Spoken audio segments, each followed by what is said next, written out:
Ladies and gentlemen, welcome to this Sky News special broadcast. I am Weebrew and I'm joined by my good friend, the Lord Grantham.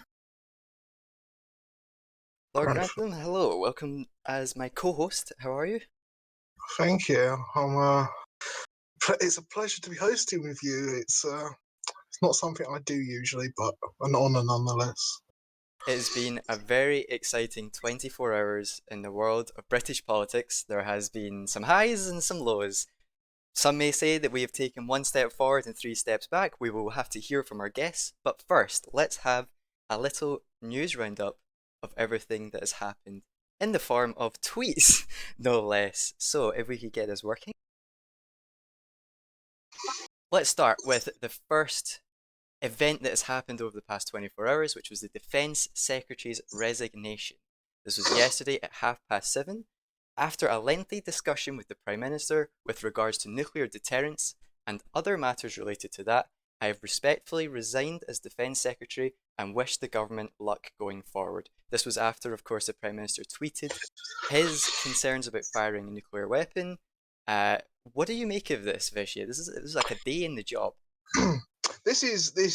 Certainly an interesting resignation, especially considering, as you said, he hadn't been in. However, this was an issue of um, significant division within the government. As you can see, many classical liberal members had also attacked the prime minister on his comments, and to me, as I see the former prime minister as a very principled man, his resignation on the issue does not surprise me. Yes, that was the Defence Secretary's resignation. And then we have yours truly, Lord Grantham's Oh no! tweet. Oh no! This was shortly after, following the resignation of the former Prime Minister. I assume you're talking about the no-heart on this matter. I've been considering whether this Yes. government could maintain my confidence. I've regrettably come to the conclusion that it cannot. Now, obviously, we had to include you, Deputy Leader of the Classical Liberals, former Justice Secretary, Oh dear. Yeah. and you Um. weren't the only one. No, I certainly wasn't. Yeah, big name It's perhaps. We'll see what happens later yes. tonight and tomorrow as everything continues to develop. This is still an ongoing story. Then we have one of the Yes, kind of unfortunately. key moments of the evening. This was the Prime Minister announcing that he managed to secure an extension to Article 50. His tweet here at 10 to 9 last night. I have just left a meeting with the EU Council. Pleased to say that I have secured Britain a 1 month extension to Article 50 on the grounds that we hold a referendum by the 26th of February. Now, big news there. Securing the extension, which was what many people from all sides of the political spectrum were calling for, the Tories, the Greens, Labour, even, of course, Tories, which was so surprising. But then, Yes. because they wanted obviously to renegotiate, but we'll Mhm. get to how things have turned. It was a sort of they all wanted an extension, but they all wanted it for different reasons. And how can someone succeed in pleasing all the sides when they all want it for different reasons? So yeah, Yeah, I do applaud the prime minister on actually managing to change the EU Council's mind. But as we'll discuss with our guests later today, that is it going to be worth it?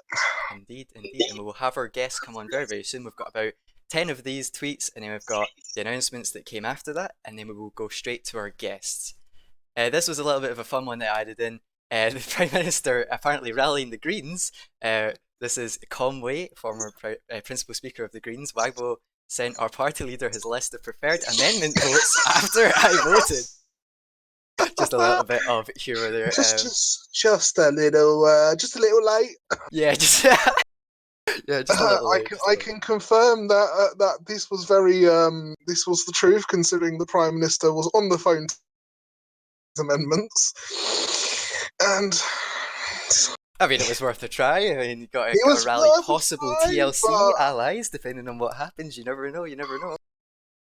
But if you want people to get on your side, at least tell them rather promptly. Yes, and then we have one of the prominent classical liberals, Dunks, backing Wagbo. He says in his tweet at 1 o'clock in the morning, I am proud to be a part of this Liberal government, despite awful Tory spin attempts to pry us out of it. This coalition is an achievement for the party I founded, and I will fight for it until my last breath. That's kind of fighting words from the former leader of classical Liberals there, backing Wagbo, uh, having his confidence in the Prime Minister over Brexit, I assume, because he's been so vocal about being a pro-European and so on. Yeah, I do. It's sad that there's such division, especially within the government. The government has not had an easy week, well, an easy month, to be perfectly honest. Um, it's and I don't think they're helping themselves. So there's not really much I can say on this one, really, to be honest. Yeah, just a prominent member, Mm, MSP MP, the amount of cabinet secretary positions he's held this term, backing the Prime Minister there. yes, my Scottish Secretary, Lord President. Yeah, you name it. And then we This have goes on. another tweet of no confidence, this time from the former Foreign Secretary, And my fellow deputy leader. yes, your fellow deputy leader, having spoken with the Prime Minister in the past few minutes. This is actually 1 minute after, I believe. Let me just check that. Yes, this is 1 minute after Dunks' tweet. Having spoken with the Prime Minister in the past few minutes, he has made clear to me that he is willing to revoke Article 50. Now, we'll get to that because there has been some developments regarding. Which I will Yes, we'll have some legal analysis from you, I'm sure. legal He may be analysis. fine spitting in the face of the people of this country, but I am not. I no longer have confidence in this Prime Minister to lead this government. If he does not resign, I will vote accordingly in the House. And that, I think, is the key difference between your tweet Yeah. and Tommy's tweet. You're not an MP, but Tommy is, and he has a vote on Yes. the motion of no confidence, which again we'll get to. Now this is I see as a damning indictment of Wagbo, considering Tommy One Boys is one of the more principled members of the classical liberals. He was willing to put aside his political with regards to the referendum. He was originally willing to back the referendum on whether to with a deal or no deal versus Remain, and the fact that in a way that he has turned Tommy again. That's indictment for the Prime Minister. Yeah, unbiased coverage from Sky News as always. I'm joking. Can you say?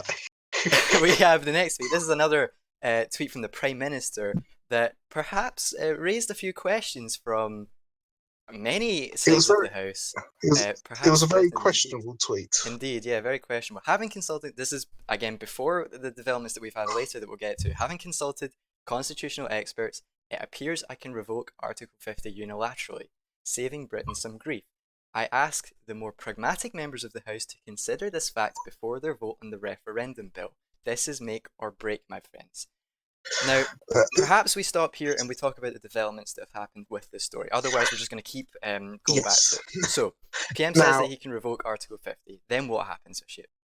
Now, as for a few of you may be aware, the EU Council had confirmed that this wasn't the case after consulting my own constitutional experts. I had always questioned this position since the beginning because I always firmly believe that in order for the UK to unilaterally revoke the Article 50 process, Parliament would need to vote on it, like invocation. But it turns out now that he cannot do so, and Parliament will need to vote on revocation of Article 50. So this, honestly, I think, in light of recent events, not only does this tweet contradicts the good faith clause, which means that the Prime Minister can only revoke Article 50 in good faith. It's also questionable because I see this as as encroaching on parliamentary sovereignty. It's trying to strong arm Parliament into agreeing with the Prime Minister. And in my view, it simply can't go on. It cannot be ignored, and this is why I think this trouble has culminated in a vote of no confidence. However, the Prime Minister has said that he will take this further and challenge it in the Supreme Court. So again, this leaves everything's in the air again. What's going to happen here with Article 50? Or is it going to be yet again another example of the government taking too long, delaying things, and now all these hurdles have came? It's going to be too late, right? I I have the utmost faith in our Supreme Court to respect our constitutional practices. It's clear that unfortunately he's tried to strong arm Parliament. He's disrespected parliamentary sovereignty. He's disrespected the right of MPs to vote according to in favour of the Prime Minister's threats, and it needs to stop, quite honestly. Okay, let's push on because we want to get to some Yes. guests. We have the Conservatives responding. They said that this is Inferno Plato, the Shadow Secretary of State for European Relations and International Development.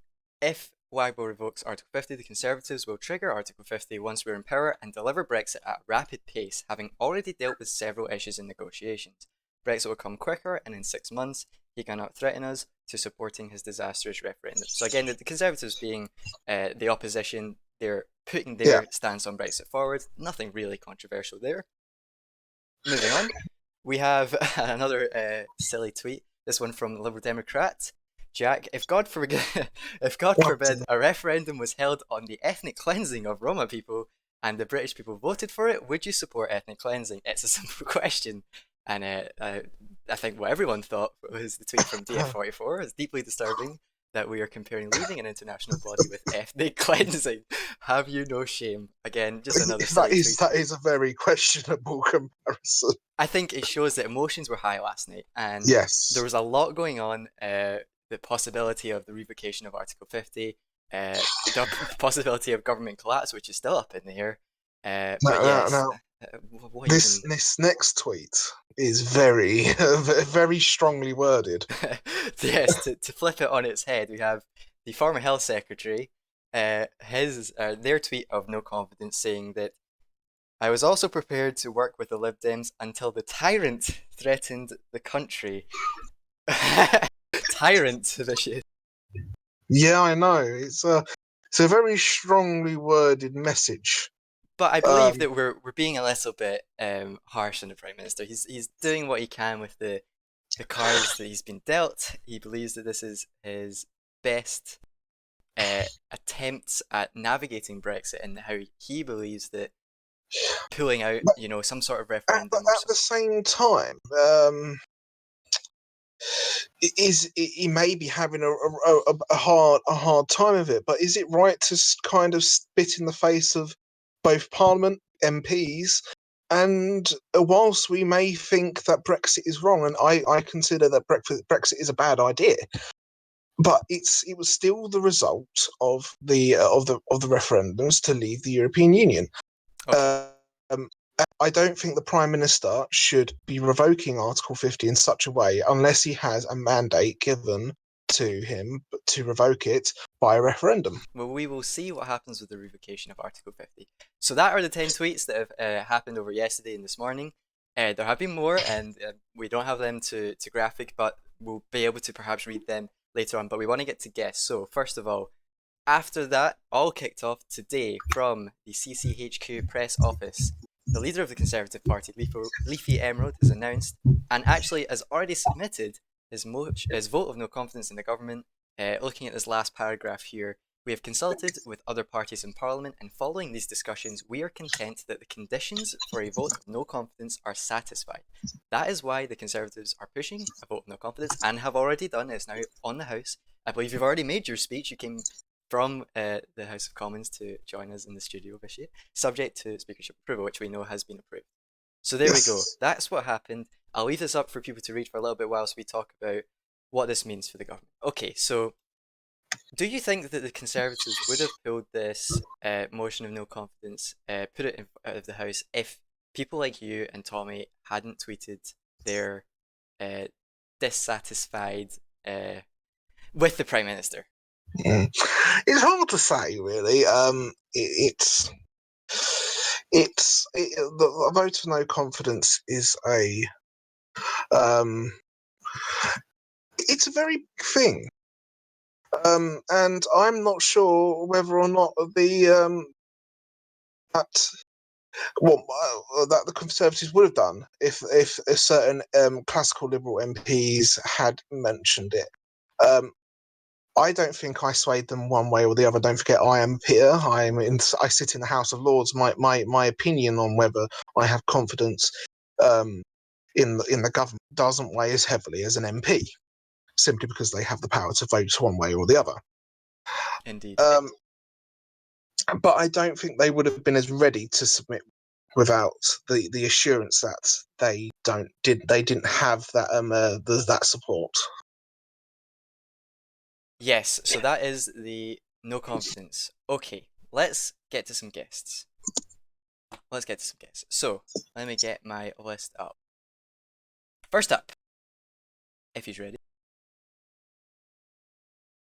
we have, I'm multitasking here, we have the MP for Cumbria and Lancashire, yeah, I can't Not even say that word, MSP for Angus, Perth and Stirling, Secretary of State for Justice, Lord High Chancellor, Leader of the House of Commons, and Lord President of the Council, founder of the Classical Liberals.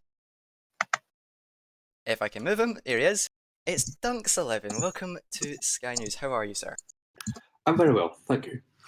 Okay, so lots has happened today. You obviously support WACO. Now, this is you've made this very clear, as we've shown. What do you see happening for the next couple of days? You have the notion of no confidence and so on and so forth. It's going to be certainly an interesting couple of days, couple of hours, couple of weeks, however long this thing lasts. I personally don't know what will happen. I don't know how Labour will vote. I don't know how the Greens will vote. I have to say, if they vote to put the Tories back in power, that is reminiscent of Thatcher in 1979, when the SNP voted to put Thatcher in power. But I will certainly be doing all I can to uphold the government, and I'll be fighting for it until we fall. So, the revocation of Article 50 is the big story that's just came out. It been ruled that the Prime Minister cannot unilaterally do that, but he has challenged it in the court. What do you make of this? If you were in his position, would you revoke Article 50? Um, I don't think I would revoke it immediately. I would still like to see the referendum bill pass and us to have the chance to once and for all repudiate this Brexit nonsense. However, I do think that if the choice was between revoking it now or going ahead with what is this frankly no deal Brexit with no chance for a second say or for any sort of parliamentary consideration, I do think that on the balance of probabilities, I would have to do what was best for the nation, and that is remaining in the EU. But don't you think that using phrases like Brexit nonsense, your continued lecturing of, or I would even go as far as patronisation of your colleagues, it's what makes people dislike your side of the argument so much?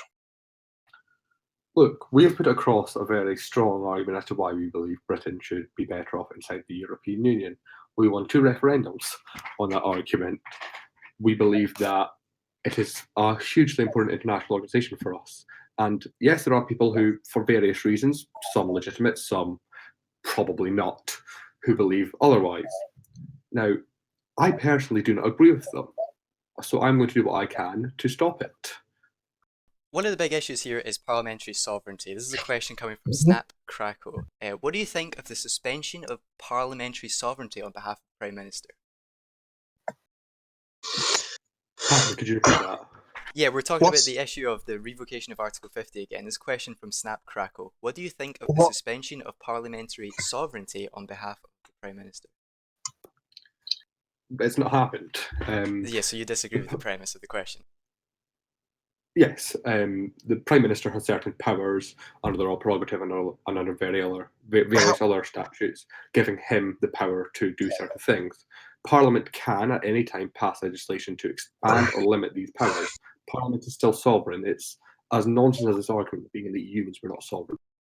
However, no, but you're not considering the fact that this does not grant the power. This doesn't grant power to the prime. No statute has granted a power to the Prime Minister.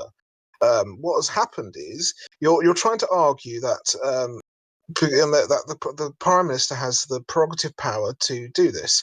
However, as seen with the Miller case, it because it's affecting fundamental rights, it has to be done for a vote in Parliament.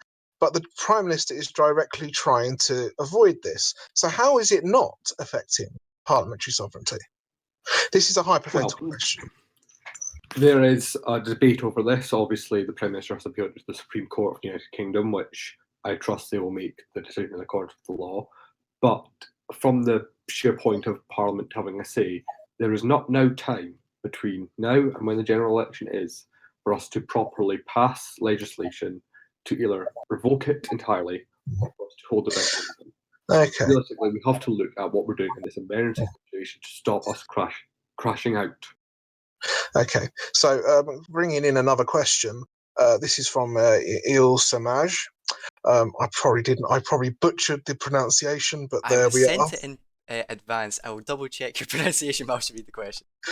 How do you respond to accusations that the Prime Minister is being authoritarian in fighting the decision that Article 50 cannot be revoked unilaterally? Well, he's going through the Supreme Court of the United Kingdom, which is designed to deal with these kind of cases.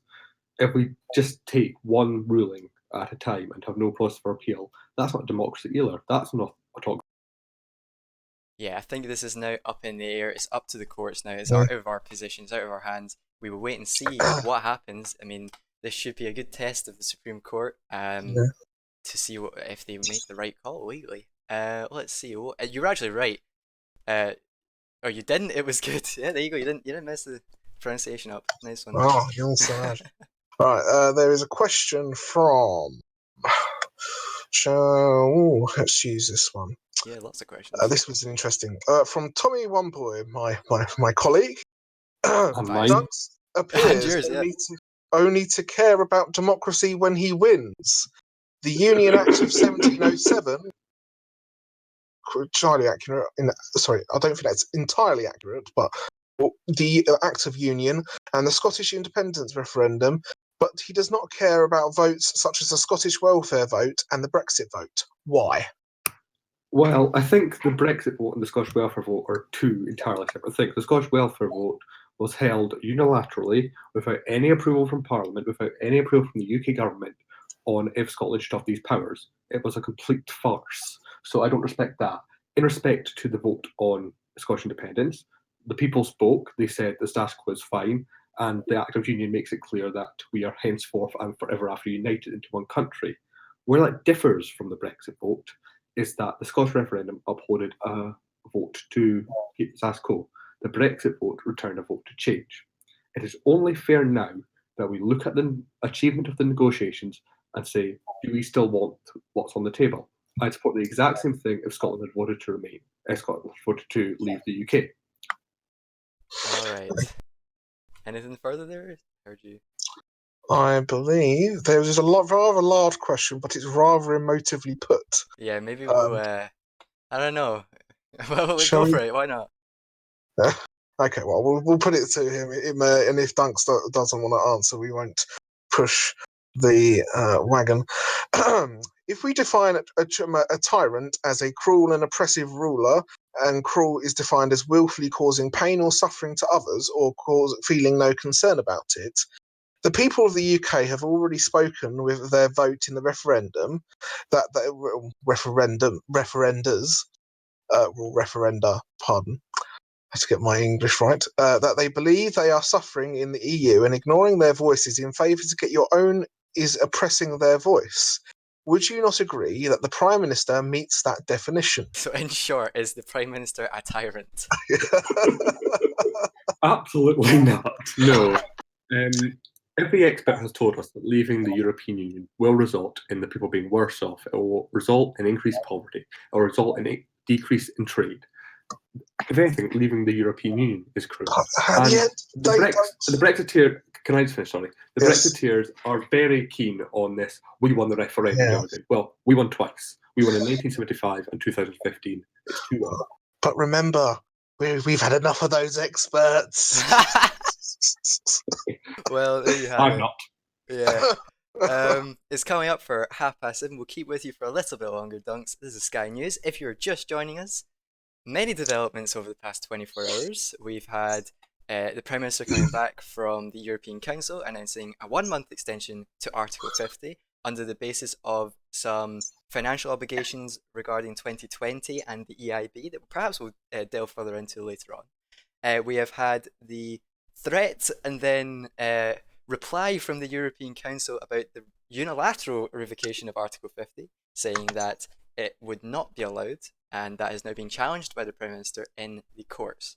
We are here with the leader of the delegation of the Classical Liberals in Scotland, Dunks 11, and with my co-host, Lord Grantham, who's trying to stay as unbiased as possible.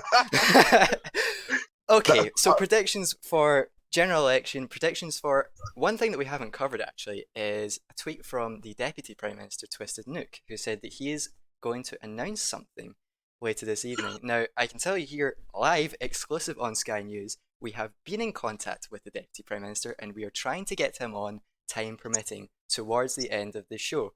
So perhaps we could get that announcement live, we'll see. But do you have any speculation? Exclusive. Sky exclusive. We'll talk about an exclusive from The Guardian later as well. I have to give them credit for that. But what do you make of this? There's an announcement coming from the leader of your party is actually what I'm talking about. You guys perhaps even know what it is, so I maybe shouldn't even be asking you. But... I couldn't even comment on it. Okay. I shall maintain silence. Fair enough. It's one of the few times Dunks will maintain silence. Indeed. That's very hard to do. Okay, so general election then. Oh, actually, I have an idea. Wales. The party who has the largest amount of seats in Wales is the Liberal Alliance. Now, I don't know if you guys have been following Twitter, but the Lib Dems and the Classical Liberals aren't really getting on recently. What does this mean for the Liberal Alliance in Wales? Let's start with Dunks. Personally, I don't see it mattering all that much. The debate we're having on a national scale is over what is a reserved issue, Brexit. There's no reason why this impacts our ability to work together on the matters important to the Welsh Assembly, stuff like transport, education, etc. So on those areas, we have quite a lot in common, and I am convinced that the Welsh Liberal Alliance will continue to thrive regardless of what happens tonight, tomorrow, next few days. As for me, I don't see this Brexit argument it's a huge thing. It's a huge issue, and even though that, well, I'm sort of in the same camp as my friend Dunks here. I'm for Remain, but I don't like the way the Prime Minister's going about it. Even though Tommy One Boys, he's a Brexiteer. I'm still personally close with both of these two people, and this is a national issue. I don't see why national issues should boil down to such a pardon me. You see, but we come on Sky, but we don't even get given water. They shouldn't be boiling down to personal disputes, and I don't think this is a personal dispute. I think it's purely political. It's people arguing about a very substantive topic, which is Brexit, and it was bound to come with disagreements. Because apart from the Tories, I do believe I don't believe one party has a singular, and the Greens. I don't think the party has a singular position of, well. And there's some parties have dissents. Even the Greens. Even the Greens have certain members who dissent against the general party line. There are some support of such a left exit.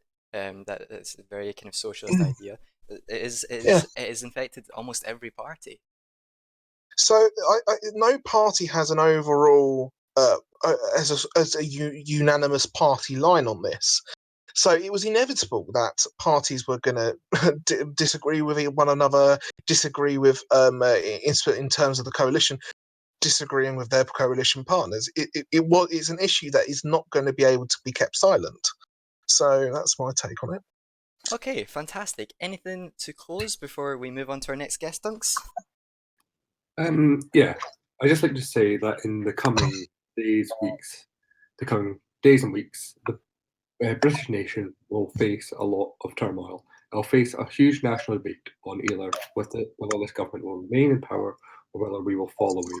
And even after that, we still have to determine if this Brexit is actually something we want to go through with.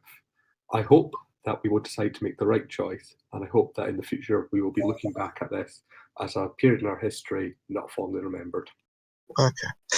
Well, don't you interject. We'll end it there. Thank you very much, thank Dunks, you for very joining much, us. Thank you. Have a good evening. Right, so What are you? No, we're moving on. We're moving on. we're moving on. Yeah, we are. Moving on to our next guest, which Yes. let me get the list up. Actually, okay, maybe you can't. Which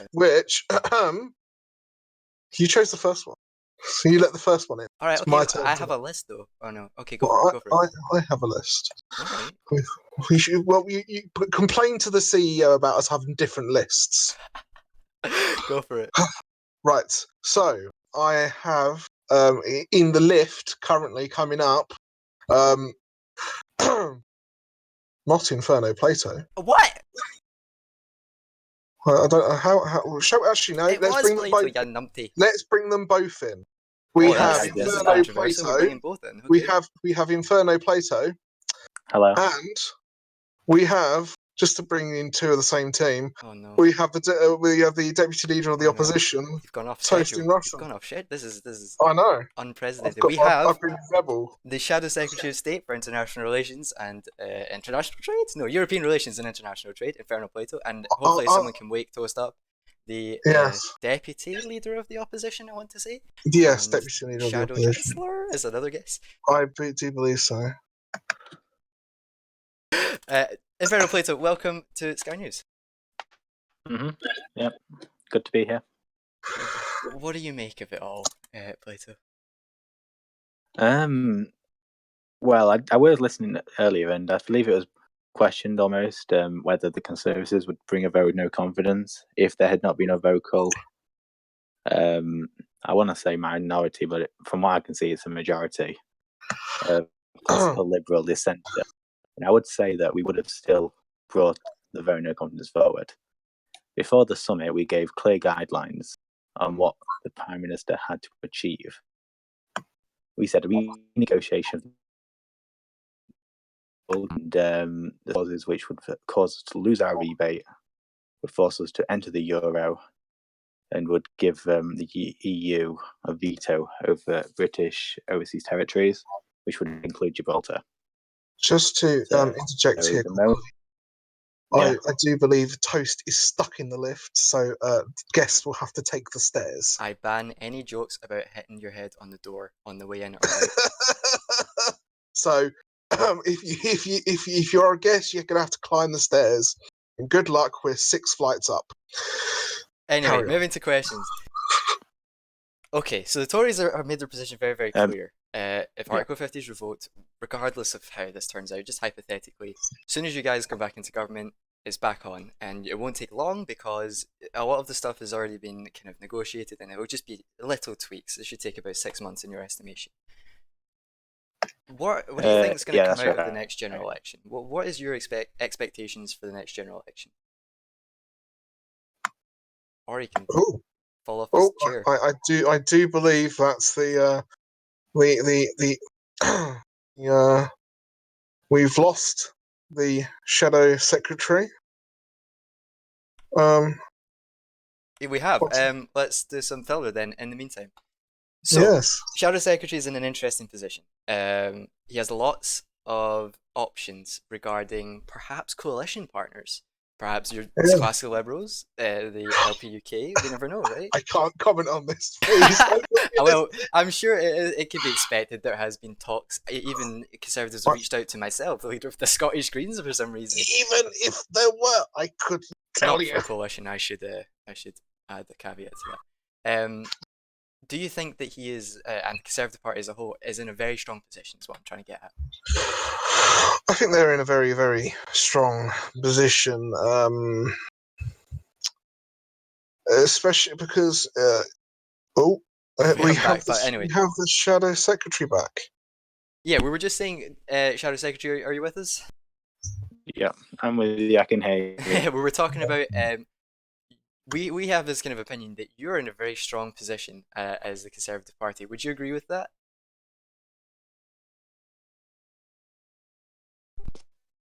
Oh, I can't hear you. I'm sorry. Oh, he's breaking Oh. up there. we're losing the shadow secretary for the second time. Oh dear. Yeah. We will. We'll let We me know will when he come comes back back, to and you. I'll turn his mic off on my side. Let me know if he comes back. And we'll bring in someone else, I guess. We'll bring in. Shall we bring in? This one. What do you mean this one? We're looking to bring in. Hopefully, Snap Crackle was next on the schedule because there is an interesting story regarding Bugger the. Snap Crackle. Oh, okay. Bugger the schedule, but okay. Snap Crackle, you with us? I am here. Okay, now you have an interesting announcement to make. Is that right? Oh dear. Oh, it was an announcement that I made. What was it? November. Oh, okay. Well, what do you want to give me? What? Well, I gave it to you because nobody else had ever read it besides the government. I Oh. see. Oh, I have a feeling I know what this is. Oh, you full well know what it is and shit. Let's put it on the screen then, shall we? Oh no! Hopefully. Oh no! I don't like this, Mummy. You cannot scream to your mother now. Mom! I hope I don't leak anything else when I go off the screen. But this is the resignation letter that you gave to the government in November. Is that right? Oh, I have seen it. Oh no!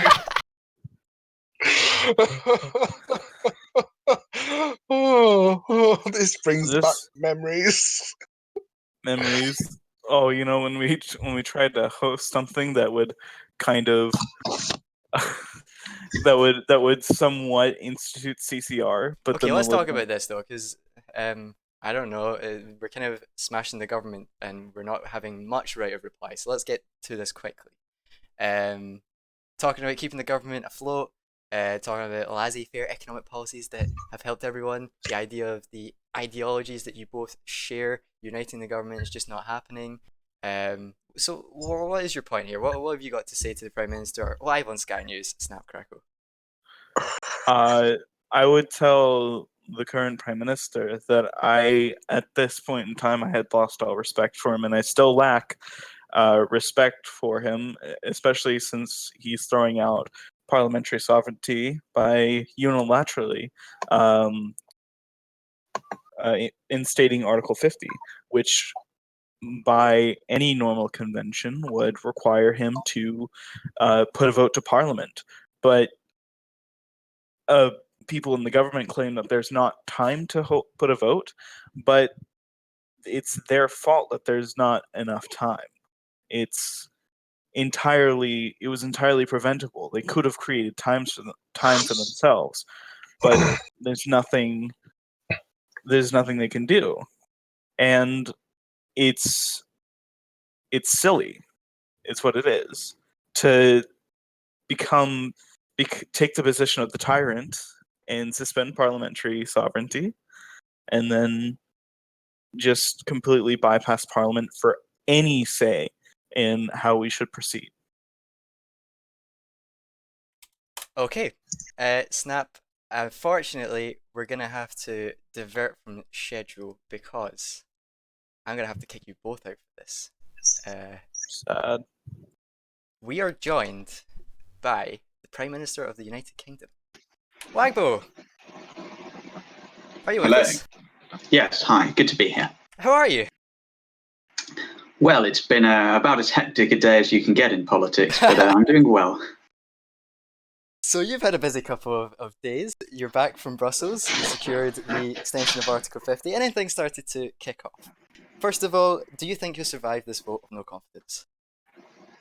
Well, to be quite frank, that's quite low on my list of priorities at the moment. We've got to go to the UK Supreme Court to talk about Article 50 and make our case that it is within my jurisdiction to revoke it if push really does come to shove. We've got a budget to the House now, which has totally changed the playing field in my eyes, as it's put domestic issues firmly back on the agenda. And we have to look forward and see that there's a general election in just a month. Is this the time to collapse a government? And that is a very good point. Now, the EU have ruled that obviously you cannot, actually revoke Article 50. You're now challenging that in the courts. Do you expect to get the result that you're looking for in the courts? I'm not convinced that it was the EU that ruled that. The powers that be, or whatever. Yes. Whether or not we get that is up in the air at the moment. However, all I want to make clear is that I'm doing everything I can to ensure that the people are the ones who have the final say on Europe. We are not going to charge into a hard Brexit headfirst without the approval of the public in a referendum where a serious Remain option is on the ballot paper. And I will do all I can in the meantime to ensure that that is kept on the table. That's what we're doing by challenging this Article 50 ruling, and that's what we've done consistently over the past weeks and months to ensure that, frankly, there is an opt-out, because this Brexit is clearly not going to be what everyone envisioned. And of course, the budget was submitted today. What have you got to say about the budget? Obviously, it's one of the most important budgets that we've seen in many, many years. This is an extremely important budget to pass. What do you have to say about the budget that's just been submitted to the House today?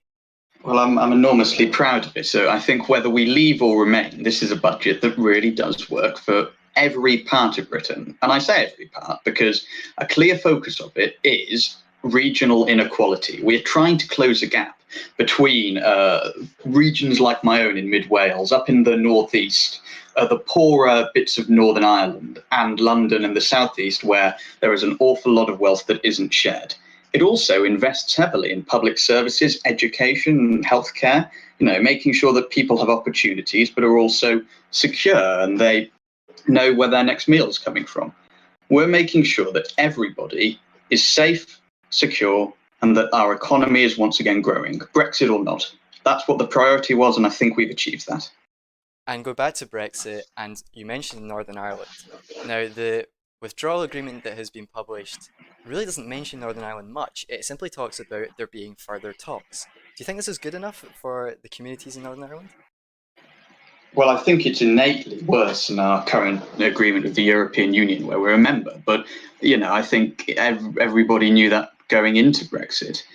What it comes down to is whether or not a border will be enforced. And I can tell you that the British government, any reasonable, sensible British government, like I hope ours is, would not enforce that border, would not put the peace at risk. I've made that very clear. People have seen my line on that over a number of days, weeks and months. And going forward, I really hope that we can find a working solution, even if we do leave the European Union. This is obviously going to be crucial regarding the general election. What do you have to say to the people of the United Kingdom? There's a general election coming. I just ask you to vote for who you think is really working hardest for you. It's the easiest thing in the world to resign, to sit in opposition, to not take the option of going into government when it was presented to you. It is incredibly easy. And frankly, every party, the Lib Dems included, have been guilty of that in the past. However, when it comes down to it, and I keep using that phrase because we need to cut through everything and see what's really on the table, the Lib Dems and my government have been working harder than any other party would to fulfill our mandate to the British people, and will continue to do that whether or not we're in government. But I sincerely hope and believe that we will be re-elected next time in some form and will continue to play a part in governance for years to come. All right. I guess my last question will be regarding what we've talked about earlier in the broadcast. There's an announcement due from your coalition partner, the Deputy Prime Minister. I assume you're aware of what this is going to be? Well, I won't speak for the Deputy Prime Minister. I have immense respect for him, and I'm sure that he's able of using his own words to describe the situation. There has been talks around the classical liberals that they were not consulted on the budget. Is this true? What do you have to say about this? I have a lot of classical liberals telling me that there's simply no consultation from the coalition partners, regardless of whether you had the office and under the agreement. Surely the classical liberals should be consulted over the budget. Cabinet, the Deputy Prime Minister, and those relevant were notified well in advance and shown the budget and had seen all of our spending and taxation proposals in advance.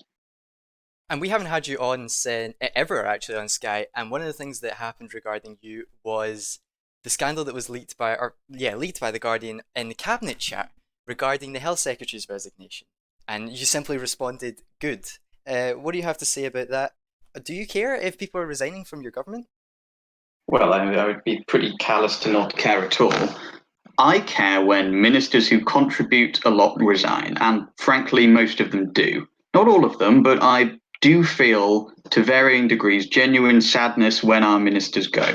Now, we've had far too many resign, frankly, in the last few weeks and months. I'm not going to lie to anyone or pretend otherwise, but I'm hoping that we can rebuild and that we can get a stronger cabinet than ever before next term or later this term. Now, why I responded good at the time was just because it was in the heat of the moment. I mean, that we've had a lot of pretty stressful evenings in this government, and in the secrecy of cabinet chat, you can forgive me a moment of weakness. We have a question from Alexa. Has the executive in Stormont had representation during the Brexit talks, or have you ignored the Northern Irish people in the Brexit process? I'm fairly adamant that they've been consulted, but to be frank, most of the Brexit talks have been undertaken by the Deputy Prime Minister and European Relations Secretary. That's well within his jurisdiction. And part of the coalition agreement was that, well, that's his job.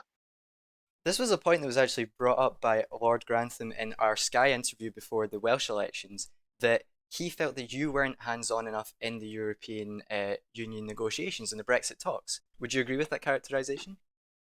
I'd say that on reflection, it would have been good to have a stronger Liberal Democrat voice, which actually at the time was coming from the former Prime Minister, the No-Heart, who was appointed a Minister of State in European relations towards the earlier this term, sorry. If this is what being soft on Europe is, though, then I'd like to see what being hard on Europe is, because I've just gone to Brussels, I've got a better agreement for Britain, and I've done it essentially on my own to fulfill my own mandate as a Liberal Democrat Prime Minister. Which, to the ears of the classical liberals, will mean that you don't care about your coalition partners. Is this going to be the end of the government? I'm not sure whether this will be the end of the government or not. Evidently, there's votes going on, there's discussions taking place, and to be frank, things are a little bit up in the air. However, what I can say is that I will respect whatever decision the classical liberals make, and the Liberal Democrats, so we've had the opportunity, have decided against having a vote on the coalition and left it to our partners to decide whether they want to continue. And I know you wanted to keep it brief, so we'll go to the last couple of questions from one of your perhaps loudest opposition forces in the government on Twitter, Tommy Oneboy, who said, "Why did you threaten Parliament with revoking Article 50 unless you got your referendum through? And is it acceptable for the British Prime Minister to do that?" Well, my mandate is to deliver on the promise that was made to the British people by the Liberal Democrats and by the coalition agreement, which Tommy, of course, signed up to and was a founding cabinet member of, which says that we want a people's vote on the final deal. We want to see that when all the facts are out there, when all the options are on the table, it's the public who have the final say, and the public must have the option to remain on current terms, a reasonable reforming remain. Now, evidently, that's the chance of that happening through the means we had hoped is slim by the day. I think that the only feasible way that we can change that is by temporarily revoking Article 50 putting the process on pause and really having a think about it and giving the public the final say that we promised them. I think that's what democracy is, and that's me fulfilling my mandate to the British people. All right, Prime Minister Wagbo, thank you very much for joining us. Great to have you on. Yeah. Hopefully we'll have you Thanks for on having me. another time, perhaps the general election. See you now. Wow.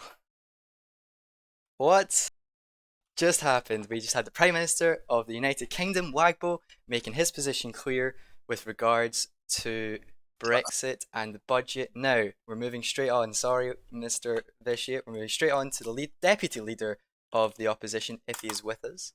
30 seconds on your own, Vitiate, before we move him in. I do have several things to say. 28, bias 27, things. I've got myself ready. I've had myself hyped up in 24, 23. Number one, how petty is it that the Prime Minister's term to coming onto Sky is that he does not be in the same room with me. Now, don't get me wrong. I consider the Prime Minister to be a decent man, but why is he so petty? And this petulance about him having a mandate. He doesn't have a majority coalition government. Why does he keep insisting he has a mandate? Okay, that's your side of the argument, the Prime Minister. Of course, we wanted to have him on. He wouldn't have turned up, so I think it's good to have the voice of the Prime Minister in this crucial time during Brexit, upcoming general election, upcoming perhaps referendum. We are now joined by the Deputy Leader of the Opposition, Toast in Russian, on behalf of the Conservative and Unionist Party. How are you, first of all? I am doing exceptionally well. Now, I'm this sure has been you were one listening. of the best days in the last term.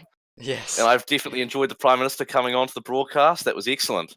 And the excellent first question, obviously, is what do you make of the Prime Minister's comments just there? The Prime Minister didn't make one reference to the vote of no confidence going on in the House of Commons at the moment. My party made speeches, very, very good speeches, and other members of the House of Commons made very good speeches, such as Vitiate, and other members of the classical Liberals in his own government made speeches against him, talking about his incompetence all throughout the term. The past Speaker made a speech about his incompetence, and he's a member of the Green Party. I mean, come on. The fact he didn't mention that, the fact his budget's got spelling mistakes, and it was rushed, not shown to the classical Liberals, really shows that he's lost his marbles and he's trying to grasp at power just to be able to hold on for another few weeks. That's what we're seeing here today. I mean, what do you think, Toast, about the state of the fact that the Prime Minister refused to be in the same room as me? Oh, it's probably not on, eh? It was probably not okay. You should have a bit of reasoned debate, I expect. But on the other hand, he's attempting to pass a budget and survive a vote of no confidence where almost the whole House is against him. So I can understand why his schedule might be a bit full. I did find it funny, if I can briefly say, that he was talking about getting into government next election, which, seriously, looking at the news and the reaction from classical Liberal members of Parliament, is not looking likely. Okay, before we move to the questions from guests, to defend the Sky News organisation, he asked for an interview. An interview is done between two people. That was the reason. I'm just putting my hands up. That was it. He was in for an interview. We had to obviously kick you out. I'm sorry, Grandad. I'm sorry. But I think it's only fair that we hear the Prime Minister, and we did get to hear that. First question comes from, again, Tommy One Boy, the former Foreign Secretary. Why does Toast think he should think today is a good day considering the turmoil just days away from Brexit Day? I assume this is towards the motion of no confidence. Yep. Why do I think it's a good day? Because the turmoil is ending. The turmoil is ending. The Conservative and Unionist Party will be making a bid to form the next government, and we will put a stop to this turmoil. We have a proven track record on government, strong government, stable government, and we're going to put an end to this turmoil and get the Brexit that the United Kingdom actually needs. We're not going to be making the same mistakes that this government did, and we're not going to be threatening the revocation of Article 50 on Twitter. We have one from 4-inch meat skid, otherwise known as Louis, a classical liberal member, just a normal member writing into Sky here. Who would Toast most like to become coalition partners with right now? And who would he definitely avoid? I am not going to be talking about the nature and state of the coalition talks that the Conservative and Unionist Party have entered into. We are in talks with other parties.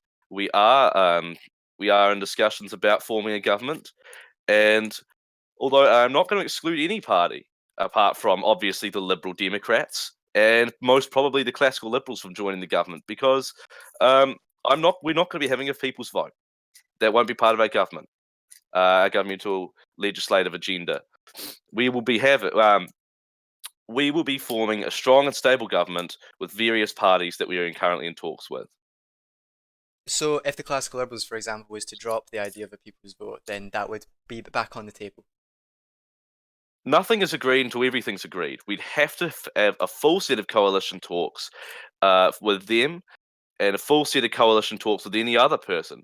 However, I would like to say that the classical liberals are not just bystanders. They were complicit in a lot of the incompetence that we've called the vote of no confidence for, and that can't instantly be forgotten because many of them have made the right choice and turned away from the Liberal Democrats. We can't forget that. Lord Grantham, if you'll permit me, I will just run down the list of questions before we get to any of yours. Is that okay?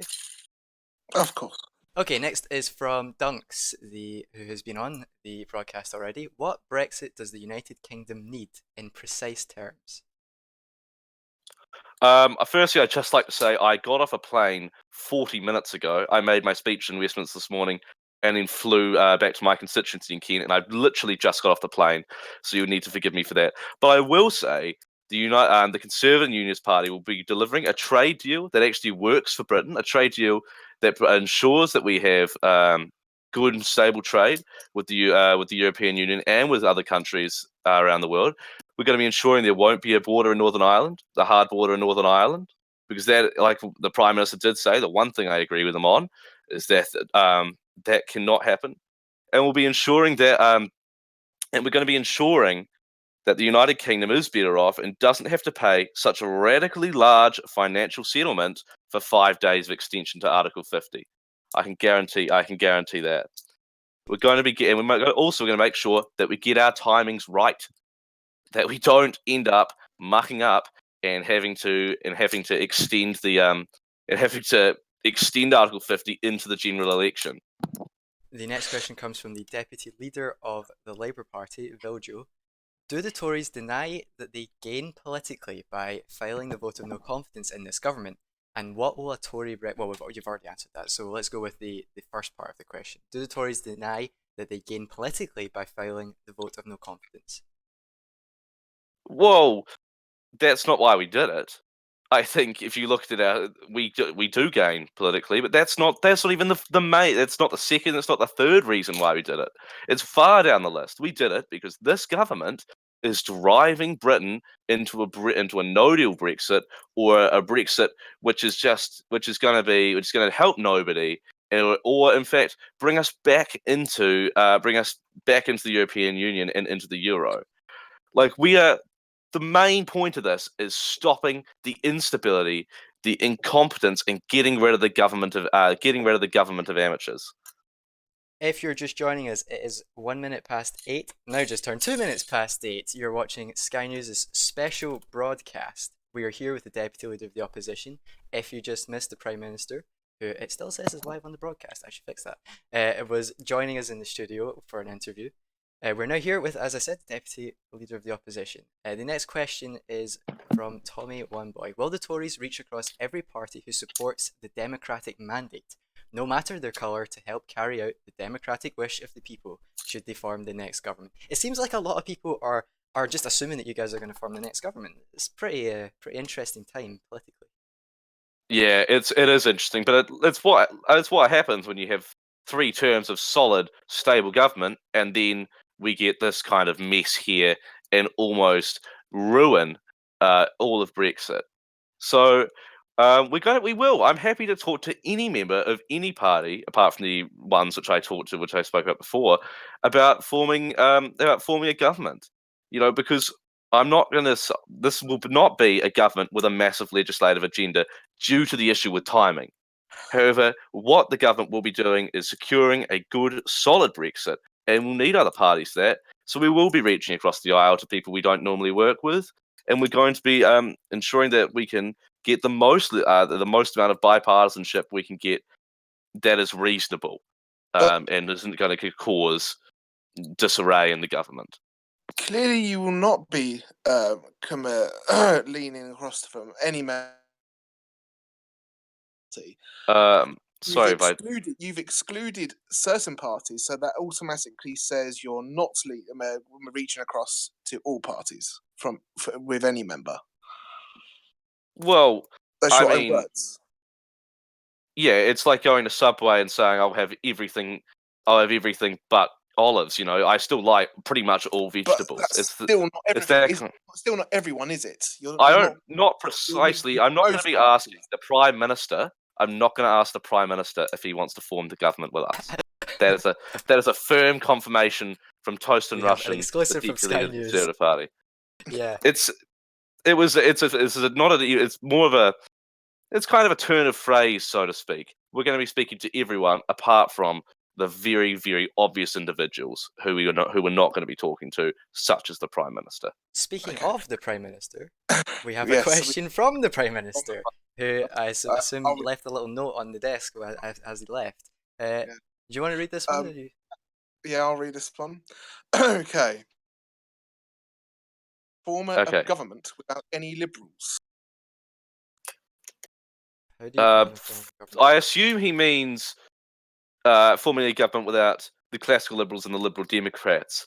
Like I said before, we're going to be talking to multiple parties. We're in coalition talks with parties, and I'm not going to disclose what's happening in those coalition talks until it's finalised. Because that's something the government should have done with Brexit, kept their hand close to their chest, and got the best deal. If we talk about this and say we've made a deal when we haven't made a deal, the terms are going to be worse for us, and they're going to be worse for the country. They're going to be worse. So we really. I'm not saying we're not going to have no liberals, but I'm going to say we're not going to have the Prime Minister, and we're not going to have the Liberal Democrats in our government. Well, I'm afraid that I have a personal emergency which I must tend to, which means I have to leave you, Ebru, to handle the battleship on your own. Well, it's been great having you, Vishit. Thank you for joining us for the first hour of the stream. Welcome. From me, it will be good night. All right, Toast. We are here. We've got some more questions if you're up for them. Can we have a chat about the budget, do you think? Absolutely, a brief sure, one. Let's go for it. The budget got submitted so today. I haven't really... what do you make of it? Well, I mean, first off, I'm not going to be voting for such a budget. A £40 billion deficit. After all the tireless hours the Conservative and Unionist Party and other parties put into writing great budgets that actually ensured we wouldn't be running a deficit. We'd be running good responsible spending have gone out the window. We've got a tax increase for everybody, a flat tax increase across the board. We've got VAT going down to levels which aren't allowed by the European Union. What a surprise. So it looks like the Prime Minister, if he wants his VAT cuts, will have to leave the European Union. I think some of the spending, most of the spending, there's nothing great in the departmental spending. There's nothing really super flashy, but some of it is important spending. But a lot of it isn't spending that I would do. Where you can see what I would do with my last budget, where we delivered £20 billion for health. We delivered, I think, a £7 billion increase for schools, which has only been just increased by this government. But I'm pretty disappointed in the budget overall. We have a question from the leader of Plaid Cymru. Does the deputy leader of the opposition think that the next government, after the government formation period and the Queen's speech, will have enough time to salvage, in quotes, Brexit? This government, the next government, assuming it is us, will make emergency talk. We'll go into emergency talks with the European Union. We will attempt to salvage and buy us time so that after the general election, we will be able to engage in proper negotiations with the European Union. And the person leading that will be not only will the Prime Minister will go over and conduct these emergency talks, and he'll be supported by the Brexit Secretary, who I assume will be Inferno Plato, who has been doing great work this term opposing the government on Brexit. We will have enough time because we're going to go over there and conduct emergency talks, and we will salvage this Brexit so that everyone, including Wales, will be better off outside the European Union. Okay, final question before we give you an opportunity to make some closing remarks. Question from former Tory, now classical Liberal member, Louis. Should this budget pass, how would the Conservative fix this gaping hole in the UK economy caused by the £4 billion deficit? Now, obviously, some emotive language being used there. This does not reflect the views of Sky News. But yes, how will you fix the economy, in quotes, if this budget should pass? Well, this is somewhat of a two-part question. It's not going to pass. This budget isn't going to pass.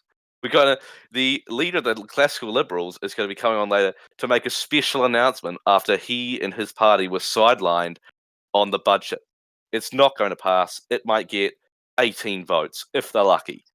Now, the thing about this budget, is what we're going to do. We would immediately probably reverse those tax cuts, so the tax increases, and stagger VAT how we cut it last time, 1% a year down to the European Union maximum.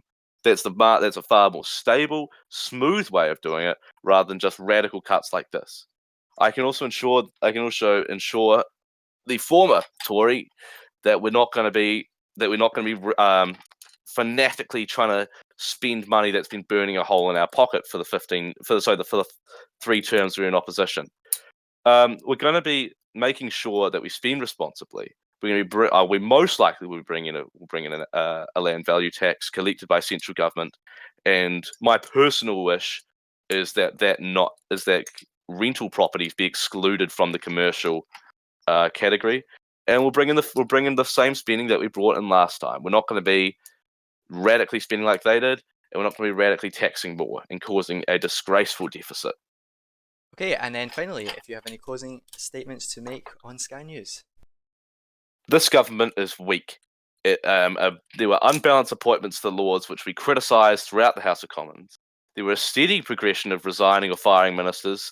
There was the Northern Ireland Secretary, the Scotland Secretary, the 4 Defence Secretaries, the 3 Foreign Secretaries, the Prime Minister, the Deputy Prime Minister are all gone. The current Prime Minister is unsuitable to remain in that position. He undermined the nuclear deterrent in a tweet.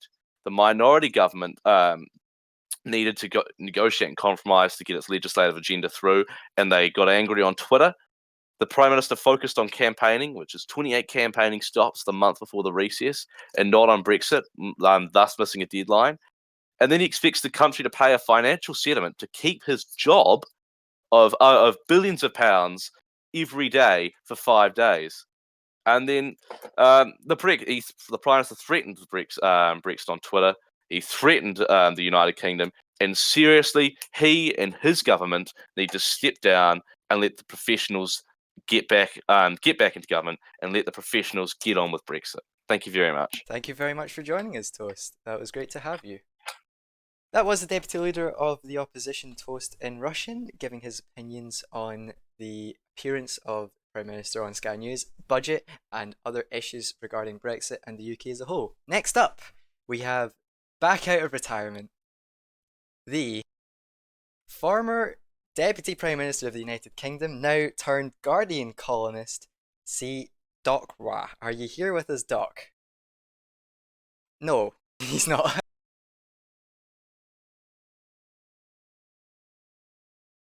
Doc, you with us? No? Doc?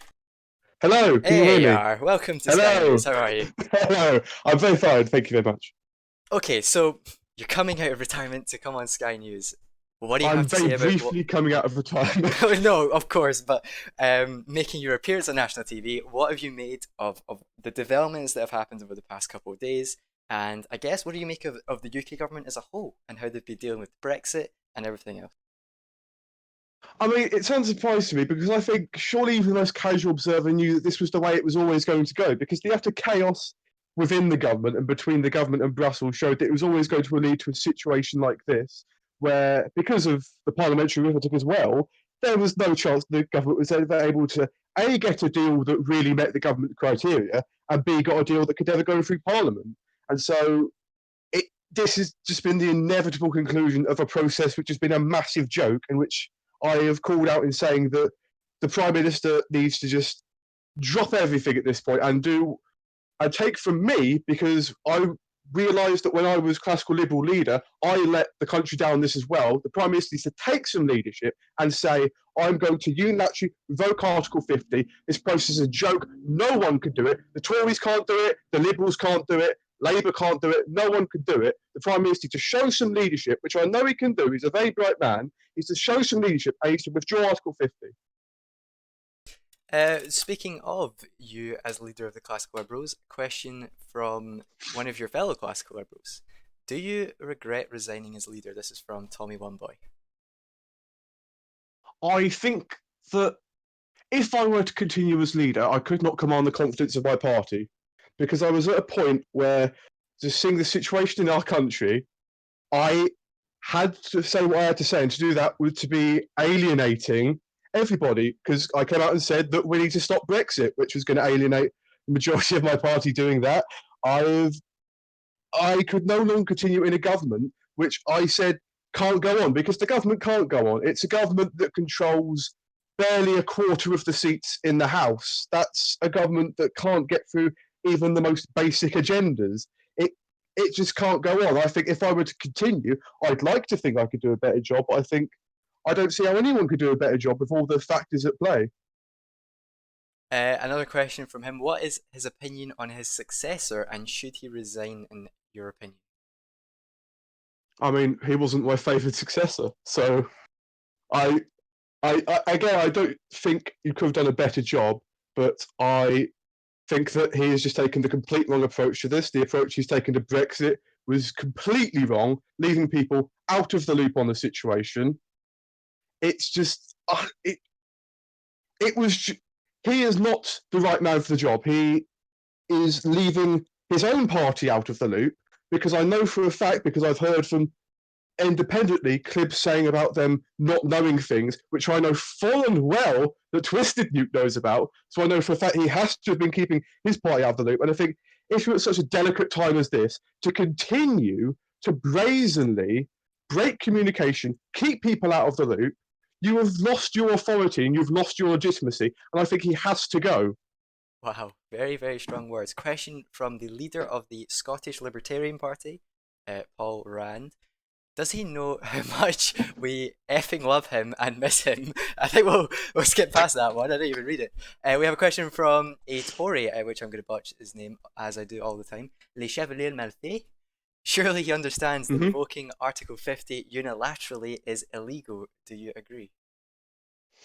The European Union has said we can do it. We have had people who drafted Article 50 say that the UK government is entitled to do it. The people involved in it say we're entitled to do it. If people would like to bring up a legality challenge after we've done it, then sure, but the government needs to take some leadership for once. And the Liberal Democrats, of all people, need to stand up for Remain and say, no, this is a process which we cannot get right. I'm sorry, we've tried this, we've put everything we can into this, but every part of the process has gone wrong. We're going to have to say Brexit is impossible. It's going to make the country poorer. It goes against our principles. We campaigned against Brexit at the general election. We are going to take leadership on this, and we're going to unilaterally revoke Article 50. We have a question coming in from none other than the Prime Minister. Is he aware that himself is appealing to the Supreme Court? Are you aware that the Prime Minister is appealing to the Supreme Court the ruling that he says that he cannot withdraw Article 50 unilaterally, and that the Prime Minister said that he will do that at last resort only? So this is the Prime Minister saying that he was only going to revoke Article 50 as a last resort. However, obviously the opposition to that was that basically it was a threat on Twitter. You better vote for my referendum bill or else. What do you make? While I have quit Twitter, I know people who are still on Twitter, and I have seen the tweet in question, and I am not. Again, I'm not sure really what I can add other than I say I understand the position that Wagbo is in, and I hugely respect Wagbo, But I think Wagbo does just have to say that, look, there's nothing I can do. Whatever deal I proposed, if I put a deal forward that would give us sunshine and rainbows and £40 billion every year for the next 50 years, Parliament would still vote it down. It's not going to happen. The only thing the Prime Minister can do is revoke Article 50. That's the only thing the Prime Minister should do as well. So this might be a little bit of an out there question, but if you're so prominently for remaining, the only party that seems to be radically aligned to your views on that are the Liberal Democrats. Hmm. So is this possibly, I mean, is that the party that you would align to now? Is that the party that you would vote in the next general election? Is that the party that you would support? It's during my time as an independent and the time I stood as independent in Sussex, I was broadly in line with the Liberal Democrats, especially because, and I do still think this, Wagbo is the most competent party leader in the country. I say generally outside of the Liberal Democrats, but I still believe that we need a general election, and I believe that the government cannot possibly continue to operate, and I think that the Liberal Democrats aren't making the right calls on Brexit. So I think I probably side with the Liberal Democrats most out of everybody, but if they are the ardent Remainers they say they are, they could do well in showing it. Question from the Shadow Secretary of State for European Relations, Inferno Plato. Does fault in the state of this government not lie on you for entering coalition with the Lib Dems? If the classical Liberals had not entered into this coalition, then things wouldn't be a disaster. Do you agree with that analysis? I mean, it's not, it all starts with when I ran for leader as classical Liberals. I ran on a platform of principle, I ran on a platform of believing in what I believe in, and I was going to do whatever I felt was right, and if I win, be damned. And then I won, and I immediately drove myself straight to the middle. I thought we were going to go to coalition. I thought, yes, let's do this grand coalition of the Liberal Alliance. But then the Libertarians pulled out. Then I found myself forced into a situation where I had to compromise more than I wanted to. And at the time, I went in so full of hope at the end of the general election, we could make a great coalition government out of the Liberal Democrats, the Classical Liberals, and the Libertarian Party. But the Libertarian Party stabbed us in the back. They broke up the Liberty Bloc, and I could say, as somebody no longer vested in party interest, I could tell you for a fact it was the Libertarian Party's stalwartness in negotiations that put that to bed. And it was the best we could do at the time. I don't see anyone can look at the parliamentary arithmetic and see that no majority government was coming out of that. I think that obviously it's not worked, and I think that as somebody who helped put the coalition together, I should take some of the blame. And I think I did take some of the blame, and that is why I resigned, because I failed. Speaking of parliamentary arithmetic, there's a vote of no confidence on this government. What do you expect will be the result of that? I can't see it winning. I don't think it should win. I called for the government to call a vote of no confidence in itself because Parliament wouldn't allow it to govern. It couldn't possibly govern with the slim minority it has. I can't see the arithmetic going anyway. We're going to have a fair amount of classical Liberals are going to vote for it. I think a fair few amount of Liberal Democrats are going to vote for it. I think Tories are obviously going to vote for it because they proposed it. Libertarians are going to vote for it because they hate the government. Well, the Libertarians are going to vote for it because they hate the state. But I can't see it. There's no arithmetic there for them to possibly win the vote of their confidence. All right. Let's see. Oh, there's an actual question now from Paul Rand. Does he not respect the fact that the LP UK had a bigger mandate for their plans than the classical Liberals, and they had a mandate for that they had a mandate for their plans? Yeah, I do. It'd be a nice thing if the other 2/3 of the coalition also could get some of their plans in. I'm not in any of the channels anymore. I don't have saved any of the coalition. I wouldn't like to leak any of the coalition data, but I could just tell you that the Libertarians sunk any proposals that were going in there, and they were not putting forward a practical programme for government. All right, and any closing remarks before we move on to our next guest? If the Liberal Democrats, the party that they've always claimed they are, the party of liberalism, of strong government and of Remain, they need to do what they should have done when they got into power, what I should have called for when I was in power, and that's revoke Article 50, show some leadership, and save the country from the absolute mess that the Labour, the Tories got us in, and that the Liberal Alliance has had the opportunity but have utterly failed to save us from. All right, former Deputy Prime Minister Doc, thank you very much for joining us. Thank you. Okay, we will now bring in our next co-host. He is the deputy leader of the UK Labour Party and I believe chief editor of the Guardian newspaper. Viljo, are you with us? Hello, yes I am. How are I you? tend to stick to managing, but I'm good. How are you? Thanks, State to Managing. I'm good as well, thank you. Now, before we bring in our next guest, as your co-host, you haven't had a chance to say if you've been following any of the broadcast. Did you hear what the Prime Minister had to say? What is your opinion of everything that has been going on today and yesterday? It's been a very hectic evening. I spent most of it in my office at Guardian HQ, so I haven't had a chance to review my party's position as people are being asking in our questions. But no doubt the evening's only going to develop. I'm looking forward to Twisted Nuke's statement. You'll have seen earlier in the Guardian's exclusive article on the leaked documents suggesting that classical liberals have called a vote of no well, I guess you could call it a vote of no confidence in the coalition. I'm looking forward to hearing Twisted's statement. Yeah, and let me bring that up for you now, if I can find a Liberal Alliance on the brink as classical liberals call for a vote. This is an exclusive from The Guardian, if I am competent enough. This one, please? Yes, and then get rid of that. And then do that. Okay, so this is your article. This is the leak that came from the classical liberal HQ. So talk us through this first of all. Yeah, so we basically received the document from an anonymous member of the coalition, and we just thought it was something that the public should know about. Yeah, so this is calling on Twisted Nuke to basically start a party vote on the membership of the government, on retaining classical liberals as a member of the government. Precisely, yeah. And you'll see it was submitted by a deputy leader of the classical liberals, our previous co-host. It was signed by the other deputy leader and some of the, I guess, key players in the classical liberals party. Yeah, very, very interesting. What do you make of the timing of this, as the vote of no confidence has now come out? Was this given to the Guardian before the vote of no confidence was submitted?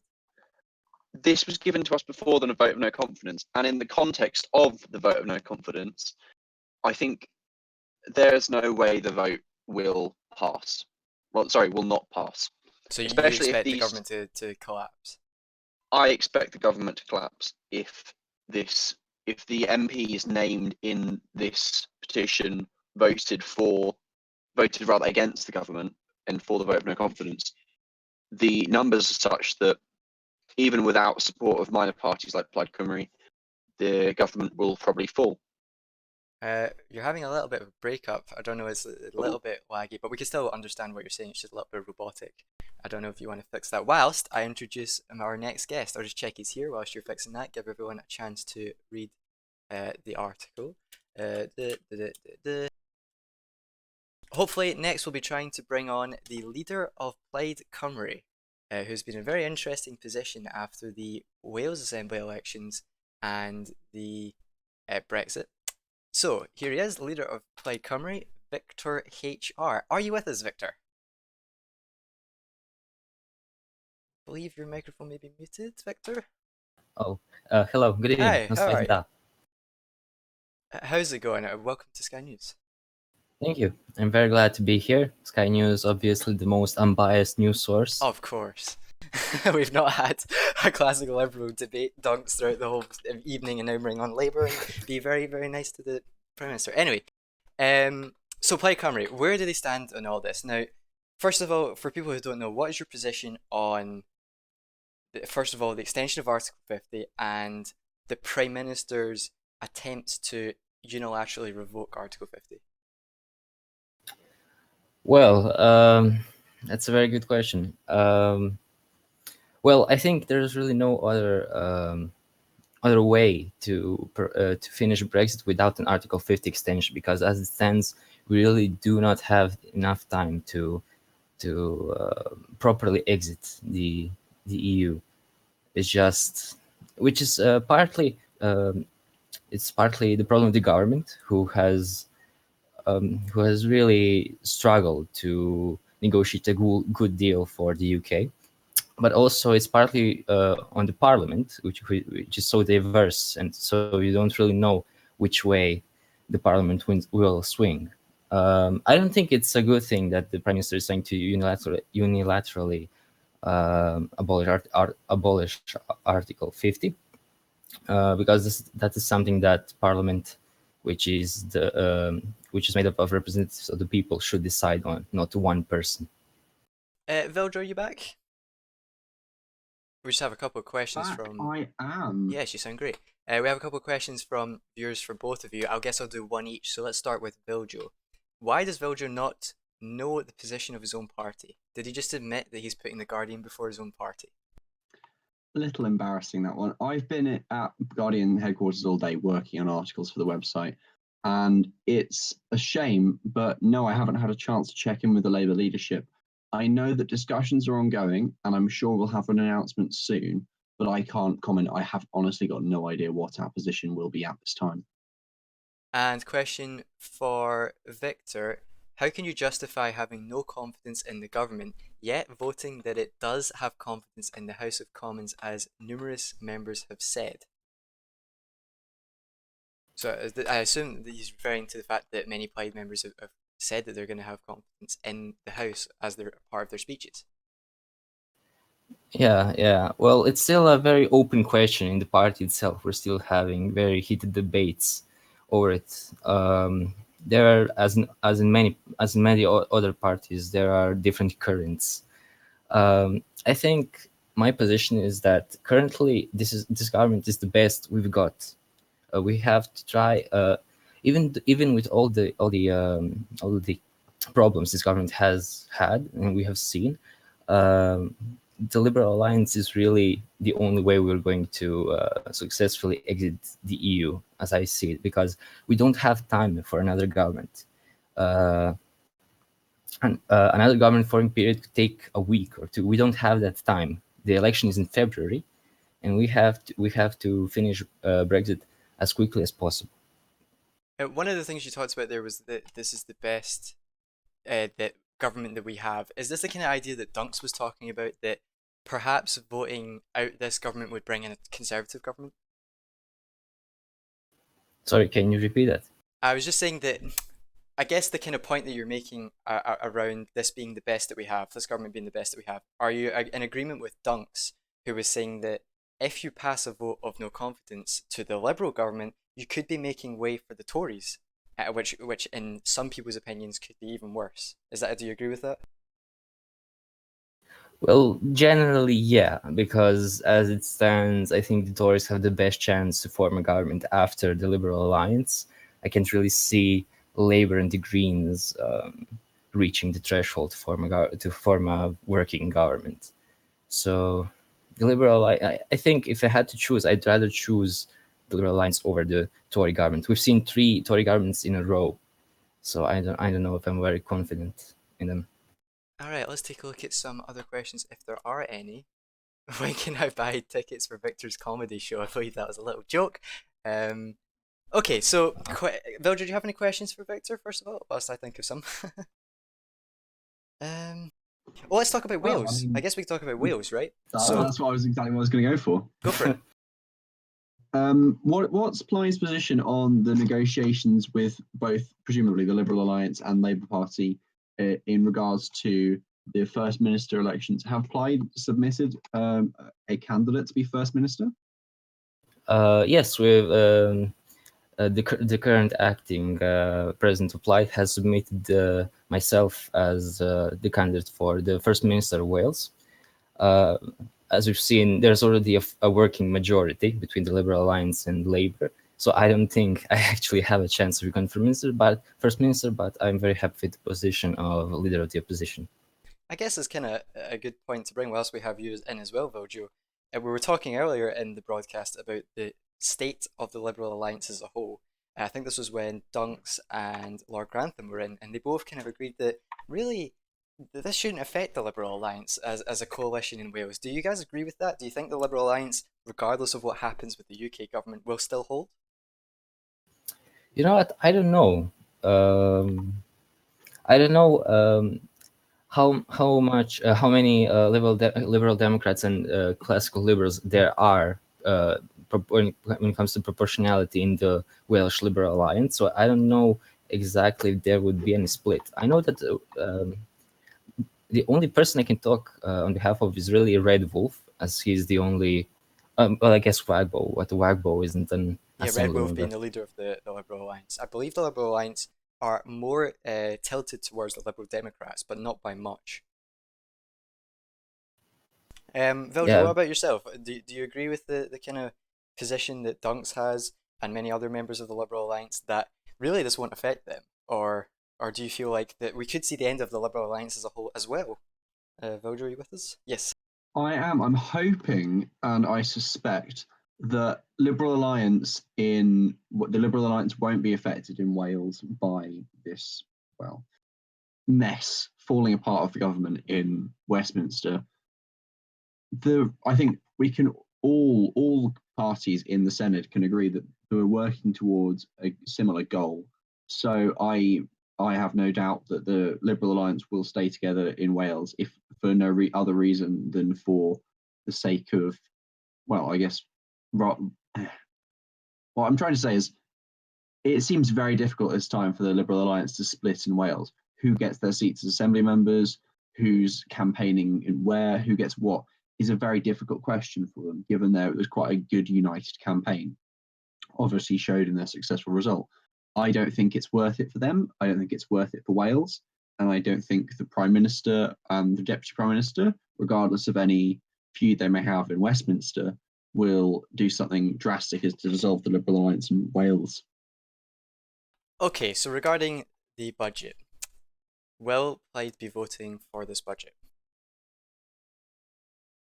Well, that's also something we're currently debating in the party, seeing as the 2.66 billion increase in Welsh funding is very nice, and we applaud the government. That on the other hand, there are some things that concern us, such as, of course, the 41 billion deficit, seeing as the previous budget was in I believe 17 billion surplus.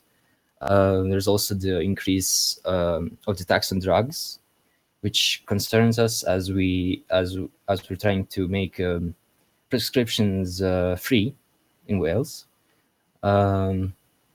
So yeah, basically the huge deficit, but we're very happy with the increase in funding for Wales, of course. There were many opponents of the Plaid Cymru who were saying that the only reason that Plaid voted for the last budget or the last Tory budget was because there was an increase in Wales funding. But obviously there's different leaders now. Do you think that it's not going to be as simple as whether you get more money or not? Although that will be a massive impact, it will be a massive factor. Do you agree that maybe it's not as simple as just, okay, Wales is getting more funding, we're going to vote for the budget? Well, those people were absolutely right. Absolutely right. We voted for the Conservative budget because it had an increase in funding for Wales. But the difference is this time that the Conservative budget had a surplus, while this Liberal budget leaves us in a 40 billion pound deficit. So that's the difference here. If it was even like £1 surplus, we would probably vote for this budget because of such a huge increase in Welsh funding. But a deficit that is as big as the whole Defense Department fund is absolutely unacceptable. And do you have any final comments to the public, to the UK or to Wales regarding Plaid, the situation that's gone on today, the developments, the leaks, the resignations? What do you have to say? Well, Plaid will always represent Wales. We will always work in the Welsh interest, and that's how we formed our views on Brexit. We will vote how Wales has voted, and that's all. Vote. All right. Thank you very much, Victor, for joining us. Thank you. Deal. I think I cut him off there. Whoops. Okay, so that was. I just realised I was updating live. That was the leader of Plaid in the Welsh Assembly, I should say. So that's apologies for the graphical error there.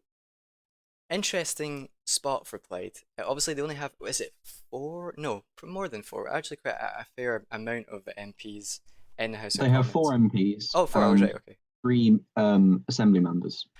If my Yeah, memory so serves me very correctly. crucial regarding the vote of no confidence.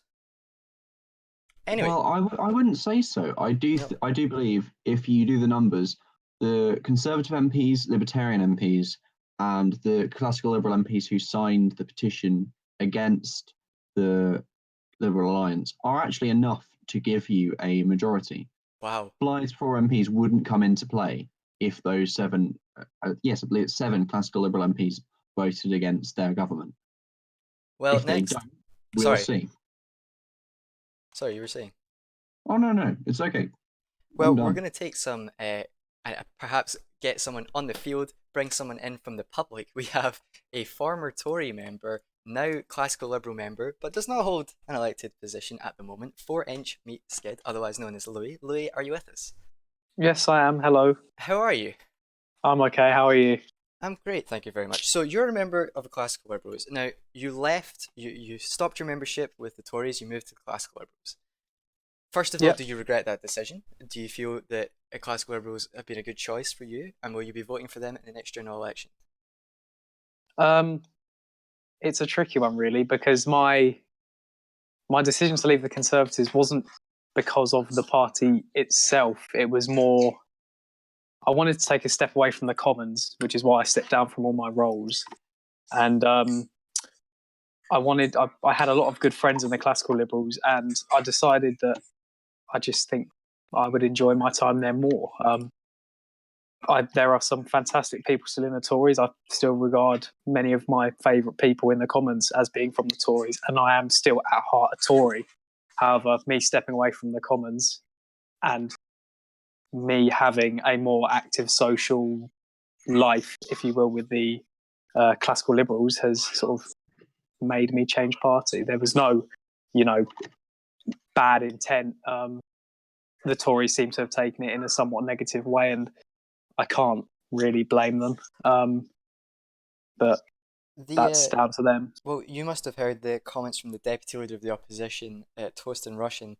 He said that he would rule out a coalition with the Classical Liberals, provided that they were standing on a platform of a people's vote. Now, say in some hypothetical world, Classical Liberals drop that, which is entirely possible. Would you be interested in a Tory Classical Liberal opposition? Or, sorry, government? Most definitely, because the way I see it, it's a choice between the Conservatives or the Classical Liberals at the moment. Some people are talking about the LP UK, but personally, with Fried as leader, I don't think that they'd be appropriate for government, regardless of who they went into coalition with. And I voiced my opinion in the Classical Liberal chat that we shouldn't go into coalition with the LP UK should we come through unscathed or with minimal damage following the next general election. But I think a Classical Liberal Conservative government would work.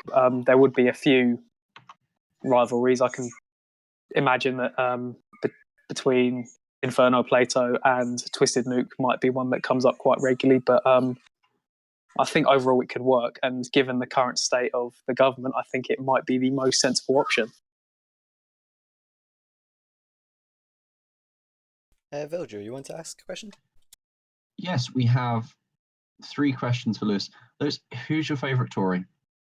Toast. Is Joe your favourite C-Lib? Or Classical Who's Lib, or whatever? Who's Joe? P95. Joe C. Phillips, the ex-health secretary. I say former health secretary. Wow, some Classical Liberal member you are. I feel bad now, but no. Oh. And a final question from Tommy One Boys. Do you have confidence in Twisted as the leader of the Classical Liberals? Yes, however, I would like him to make his views on certain matters more known. Maybe I'm mistaken, but I feel that he's been a bit quiet on certain issues. Well, But that apart brings the from point that, that there will be I a think he's a very good leader. well, that brings If the I was point to that there will be ask- a statement coming soon, perhaps tomorrow, perhaps today, from the classical liberal leader. He said on Twitter that there'll be a statement coming soon. Hopefully, he'll be able to bring Yeah. you that, but it's getting less and less likely as the night goes on. Sorry, you have more questions. Yeah. If I was to bring you one last question, it would be what's your opinion on Twisted's Brexit negotiations? Not. I don't think I would have approached them in the way he has at all. Personally, I'm of the opinion that leaving the European Union now has become it's turned from, oh, there should be some benefits from it, and we can get on without needing to be in the EU. With we are going to get a bad deal or a no deal, which would be bad for this country, and I feel it would just be better to maintain the status quo, really. All right, Louis, thank you very much for joining us. That's all right. That was a opinion from the membership of the Classical Liberals, Louis there. Our next guest is going to be one from one of the minority parties in the UK. Now, I want to make sure. Oh, did we just move him in the same time here? I want to make sure I get this absolutely right. So, Hello. Toxic, the leader Yeah, of the hi. radical leftist party, is that I'm right? not a leader. I am a member. We are a leaderless party. I see. So, a member of the radical leftist party, Quills Toxic. Welcome to Sky News. Thank you for joining me. I'd just like to make a quick statement. I'm banned from the House of Commons for the rest of the day's business, and I'd like to re-clarify my point on the motion of no confidence in the government. That I now think I support it now that the government's completely decided to avert democracy and wants to continue trying to revoke Article 50 when the people have said no, and they're not even letting the House have a go. Voting on whether they should revoke it or not. So that's just. For those who don't know, what happened? How come you got banned from the House of Commons? I picked up the mace and threw it at the speaker. Wow. Okay, that's interesting. I didn't know that actually. So your opinions of, I guess, the day's goings-ons, the leaks, resignations, and so on. I think it's quite awful the situation that we are in because right now there is really no way to get a proper government to work on Brexit. You got the Tories, they're not going to command a big majority. The Tories aren't going to command a big majority. It's just not going to work, and with the current government, because the current government isn't. Sorry. The current government isn't ready. Nobody's ready to take on the deal of Brexit. And nobody wants to anymore, with most parties now saying that they can't be bothered. I think they're really averting the British democracy, and the people have said that the people have voted to say that they are not, that they don't want to be in the European Union anymore. I think we need to respect that. And as a Brexiteer myself, I think we need to leave the European Union and actually properly do it. That was a bit. So there's been a lot going on Twitter regarding left unity, kind of this idea of the left uniting under not perhaps one party, but under reasonably set ideas. What is your opinion on such phrase? I think left unity needs to happen. I think before a party's even started, I think you need to actually not jump into their DMs and say, "Yo, can we basically eat you up?" I think that's not a correct way for a party to manage. I left the Greens as of personal differences inside the party. Personal differences with the party line and the personal difference with the party itself. I left, became an independent, started my own grouping, which now has 3 members in it. And I think it was quite rude, insulting that as soon as we started, they decided to try and ease us up. It shows that the line it shows that the line for the Greens is eat up small party, and that's how they're going to win. They saw it with the SNP. Apparently, they decided to eat up One Love when they were just starting out, and after that, they threatened us with pulling all watermelon endorsements at all, which seems a bit rude, especially when they don't control who Labour endorses. After speaking to the leader of the Greens, he believes that his words were misinterpreted. Of course, not intentionally, but he defends his comment, saying that he had, of course, not meant to make a threat, but he wanted to point out that a focus on left unity would lead the RLP to more watermelon endorsements than otherwise. Do you think it's a good strategy for the RLP to antagonise other left-wing parties before they've even started off? And do you think it's fair to the Greens to address their comments as expansionist? I would just like to note that my opinion would be that the leader of the Greens, perhaps speaking crudely as political leaders in the past or on the left have, such as one Khrushchev, to name the famous example. When one says "we will bury you," it does sound quite bad. But do you think that he has? Do you genuinely think that the leader of the Greens has bad intentions against the RLP? I think he may have over dramatized what he said. I think when he said, if you were going to say we're not going to endorse you, then you should have just said the Greens won't endorse you rather than watermelon, because saying watermelon won't endorse you means that theoretically you're going to be getting no endorsements for the entirety of watermelon, which is Labour and the Greens. As far as I know, there has been no communication between them saying that they're going to pull endorsements for the RRP.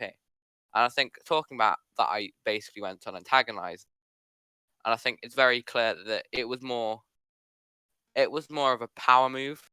If you get where I'm coming from, it was more of a power move to say that, yeah, we're not going to merge into you because you've decided that. Oh yeah, thanks, Tommy. Because you've decided to threaten us essentially in DMs that we don't really care. We're gonna try and rise above it. And I mean, the post is down now to try and solve relations, but it was just a pain in the backside. We have some questions from the audience and from phoning in. We have a question from the former Health Secretary, Joe P95. Would you be prepared to work with the Tories to get us out of the EU? For the remaining term, yes, but I don't have any seats, so it's not really a problem. I think that the Tories aren't going to actually get any proper. No legislation is going to be passed for the rest of the term after the vote of no confidence of the leader of the government passes. Once the government is no longer a thing, there's not going to be any actual proper legislation from the government being passed. There's not going to be any legislation that's actually going to matter being passed by the government this time, because the House of Parliament is so split that it's not going to really matter who goes with who. All it matters is their stance on the EU, and I think as us and me and Tories match with each other on Brexit, I think, yeah, don't see why not. Question from Victor from Plaid Cymru. Would Quills support an election deal with Plaid? It depends on a couple things. It depends whether they vote for the current budget. It depends what they say that they'll do in the next term. Because I'm skeptical of Stalin personally, Stalinomics as if you. I'm trying to think of what I'm allowed to say and what I'm not. He's very close to the Libertarian Party. And I think that's kind of worrying for Plaid Cymru, which is traditionally a left-wing party that is now taking a jump to the right with a new leader. Wow. See if there's any. Can I just make a meta point? Sure. If you go to Solonomic's Reddit account, it looks like it's been deleted. Like, just to say for everyone listening, totally meta this, but it looks like Solonomic's account doesn't exist anymore. Which is. Can I make something. another meta point? Mm-hmm. That was all the closing up with the LP UK happened. He is an ex LP UK member though. Okay. Well, yeah, that's I guess something that could be looked into further. Anyway, Quills, I think that's all the questions we have for you. There's one question. No, I did not go to acting. Well, there's a kind of additional question from the last question from Joe about if you had seats next term, would you consider working with the Tories on Brexit?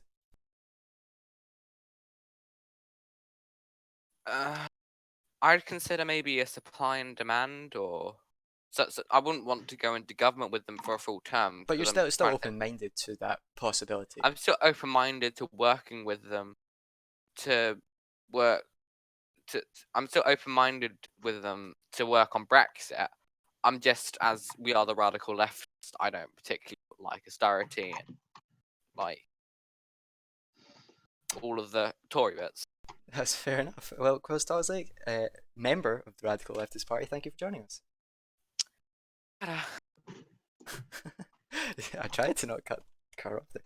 So, interesting words there from an up-and-coming party. I'm good to do that if you want. Hopefully. Do that. No, yeah. Yeah. Needs to jump in We the waiting have room. another guest joining us in the studio, hopefully. Jumps in the waiting room. In the meantime, so interesting point that's been brought up on Twitter whilst this broadcast has been running, and through questions, is the position of the Labour Party. Now, Labour Party have been having internal votes, is my understanding, and I believe it's public that you support a people's vote. Is that right? That is public. We support people's vote. Yes. There are some questions as to what type of people's vote. There's always going to be questions with every party, including the Liberal Democrats, is what are the questions going to be? Is it going to be? But the current referendum bill is out there, and it seems like the Liberal Democrats are going to have to rely on the TLC, the old TLC parties, such as myself, the Greens, and yourself, the Labour Party. Interesting to back, eh? Yeah. Do you think that Wagbo's actions yesterday, are going to get the support of parties like Labour and the Greens? Honestly, I'm not sure. I think I wouldn't want to be Prime Minister. I wouldn't want to be in his seat. So I can say I have sympathy for him in his negotiation.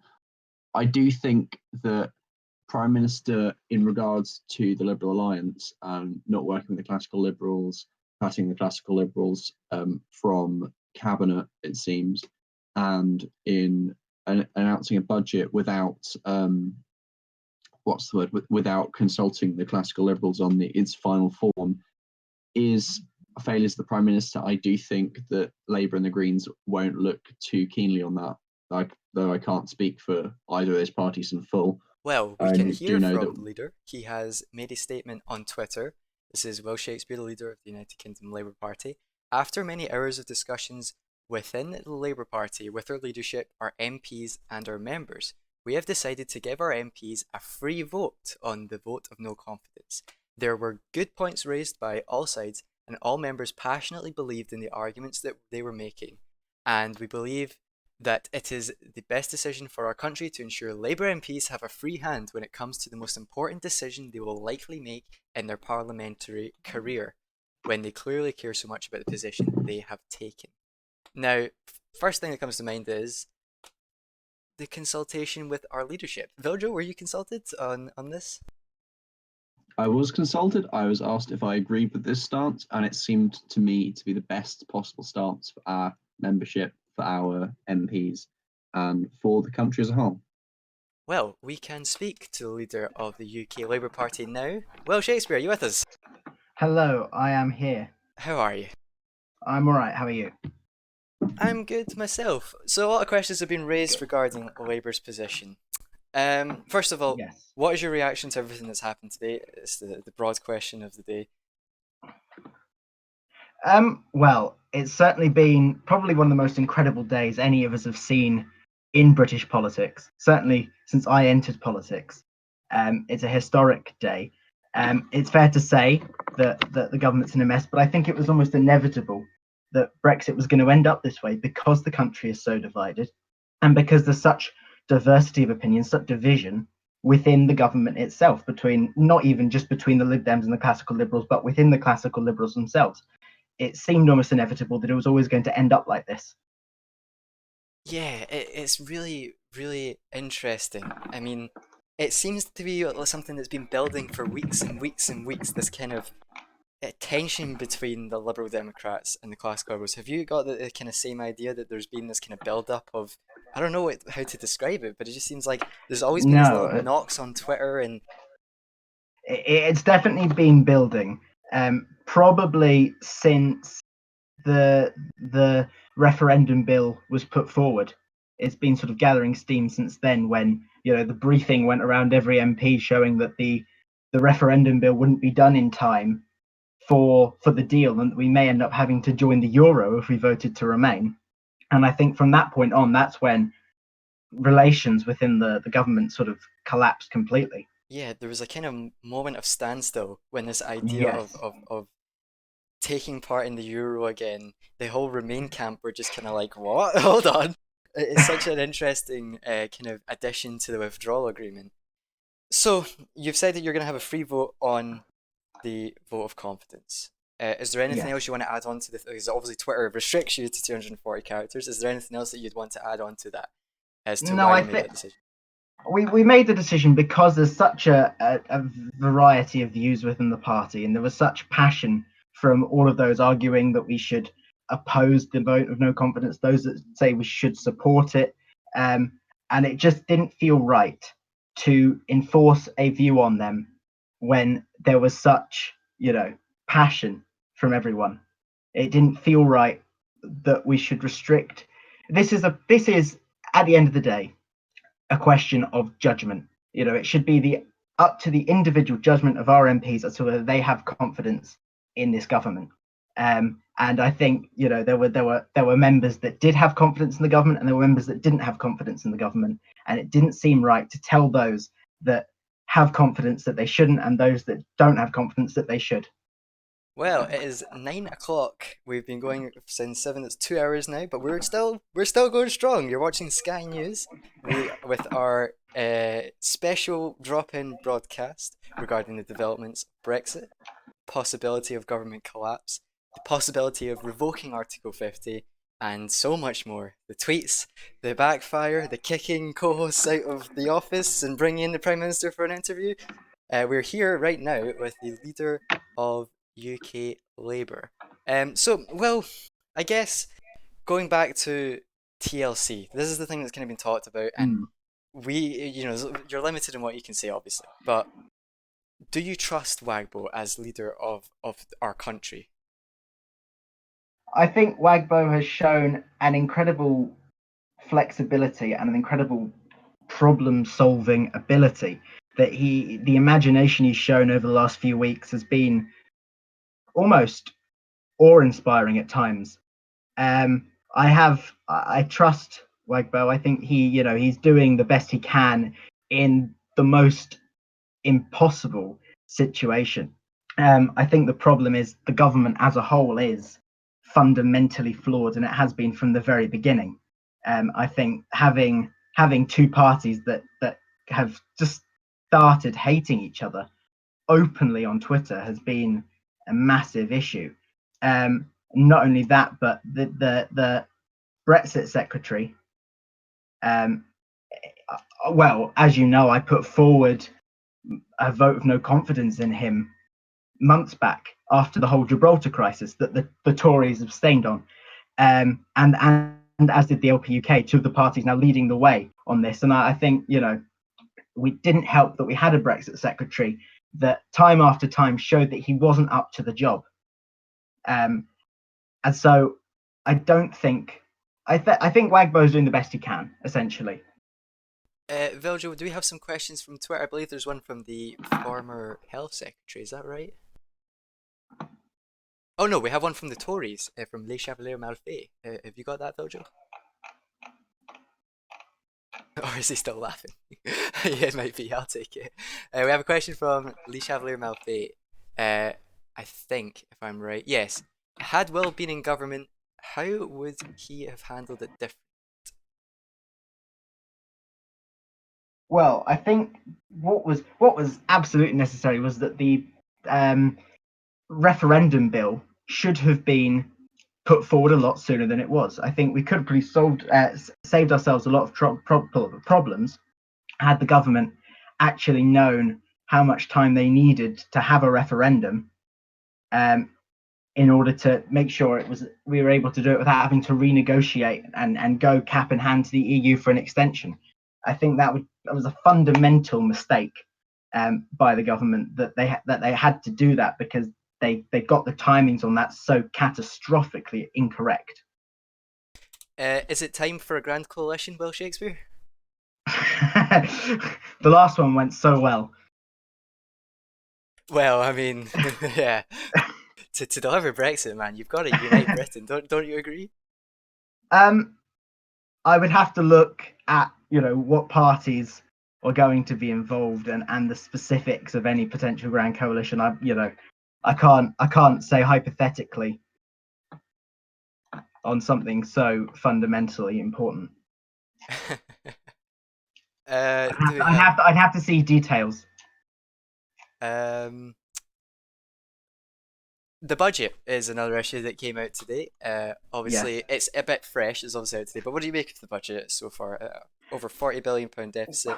However, there is an increase in the budget of the devolved administrations. What do you make of the budget as a whole? There's some good measures in there. Increased spending for education, for health, but it's a mess. It's a higgledy-piggledy mess full of mistakes. It wasn't agreed by half of the government. It was put forward without the classical Liberals seeing it. And so, yes, there's some good stuff in it, but it is just a complete shambles. The whole, it's just. I was reading through it and I couldn't believe that. Well, I could believe, because we've got a prime minister splitting his job.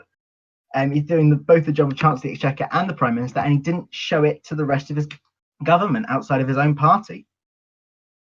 So it's easy to see why in those circumstances there were so many mistakes that weren't checked and weren't corrected. And it's sad that we have a government putting out a budget that is such a mess. If somebody did that in their everyday job, they'd get into terrible trouble for that, as something so important as a budget. Yeah, a question from the former Health Secretary again, GOP95. What parties would the Labour leader rule out working with? I wouldn't necessarily rule out working with any parties. I'm always looking for ways that we can work together with others. I'm always keen to look for what unites us more than what divides us, and always look for crossovers. I would say there are certain parties that would be extremely difficult to form a full government with, such as the LP-UK, who we disagree with on so many issues. I think I wouldn't rule out working with them where we can agree, but I think having any sort of formalized coalition arrangement with them would be extremely difficult. What else is there to talk about? I suppose there is. You're obviously the one who began The Guardian. There's the leak that came from the classical Liberals, an anonymous source, about possibly asking the leader, Twisted Nook, to host a internal party vote over membership of the government. What do you make of all this? Well, I think it's fair to say that this government's lifetime is now limited not by weeks or maybe even days, but by hours. Essentially, I think we're expecting sometime tonight a statement from the classical Liberal leader. I'm expecting that to be them pulling out. I might be wrong. That's my guess. But we'll have to wait and see on that. But I think it's fair to say that this government is now on its way out. Question. Whether they lose the vote of no confidence or whether they get brought down from the inside. Indeed. Question again from GOP95. How can the Prime Minister's budget be a shambles and he be doing an awe-inspiring job, as you said, in regards to Brexit? It's not that he's doing an awe-inspiring job, but some of his problem-solving skills. I've been in close communication with him over this period, and I think that some of his problem-solving has been awe-inspiring. I think his job in general hasn't been that great, but I think that having seen some of his problem solving, up close. That's what I would call awe-inspiring. But the budget and a lot of other things are a shambles. How do this question from Tommy One Boy? How do you plan to vote on the vote of confidence personally? Well, I'm not an MP at the moment. Oh yes, of course. I hope to be again soon. But I would, if I were an MP, I would be voting no confidence in the government for the reasons I've set out tonight in this interview. Another question from Tommy One Boy. Would you say you talk more to the PM than he does to the classical Liberal leadership? Well, as I'm not Twisted Nuke, I don't know how much he talks to the classical Liberal leadership. All I can say is how much we've talked, and and we've talked, a fair amount. But I'm sure that I would hope that he talks to his deputy prime minister. But then I suppose that the mess over the budget would say otherwise. But I'm not qualified to be able to give a sort of definite answer on that. What else do we have? They're just still laughing. Bloody Paul Rand. Another one from Chev. Seeing as how Wagbo went behind his coalition partners' backs, could he trust Wagbo in the future?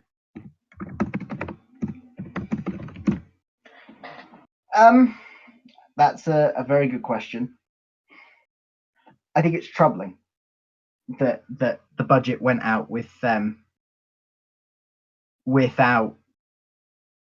So I think it's troubling that the budget went out without half the government seeing it, and I think Wagbo has to answer for that, and I'm sure he will answer to that, and I'm sure he probably is answering to it right now.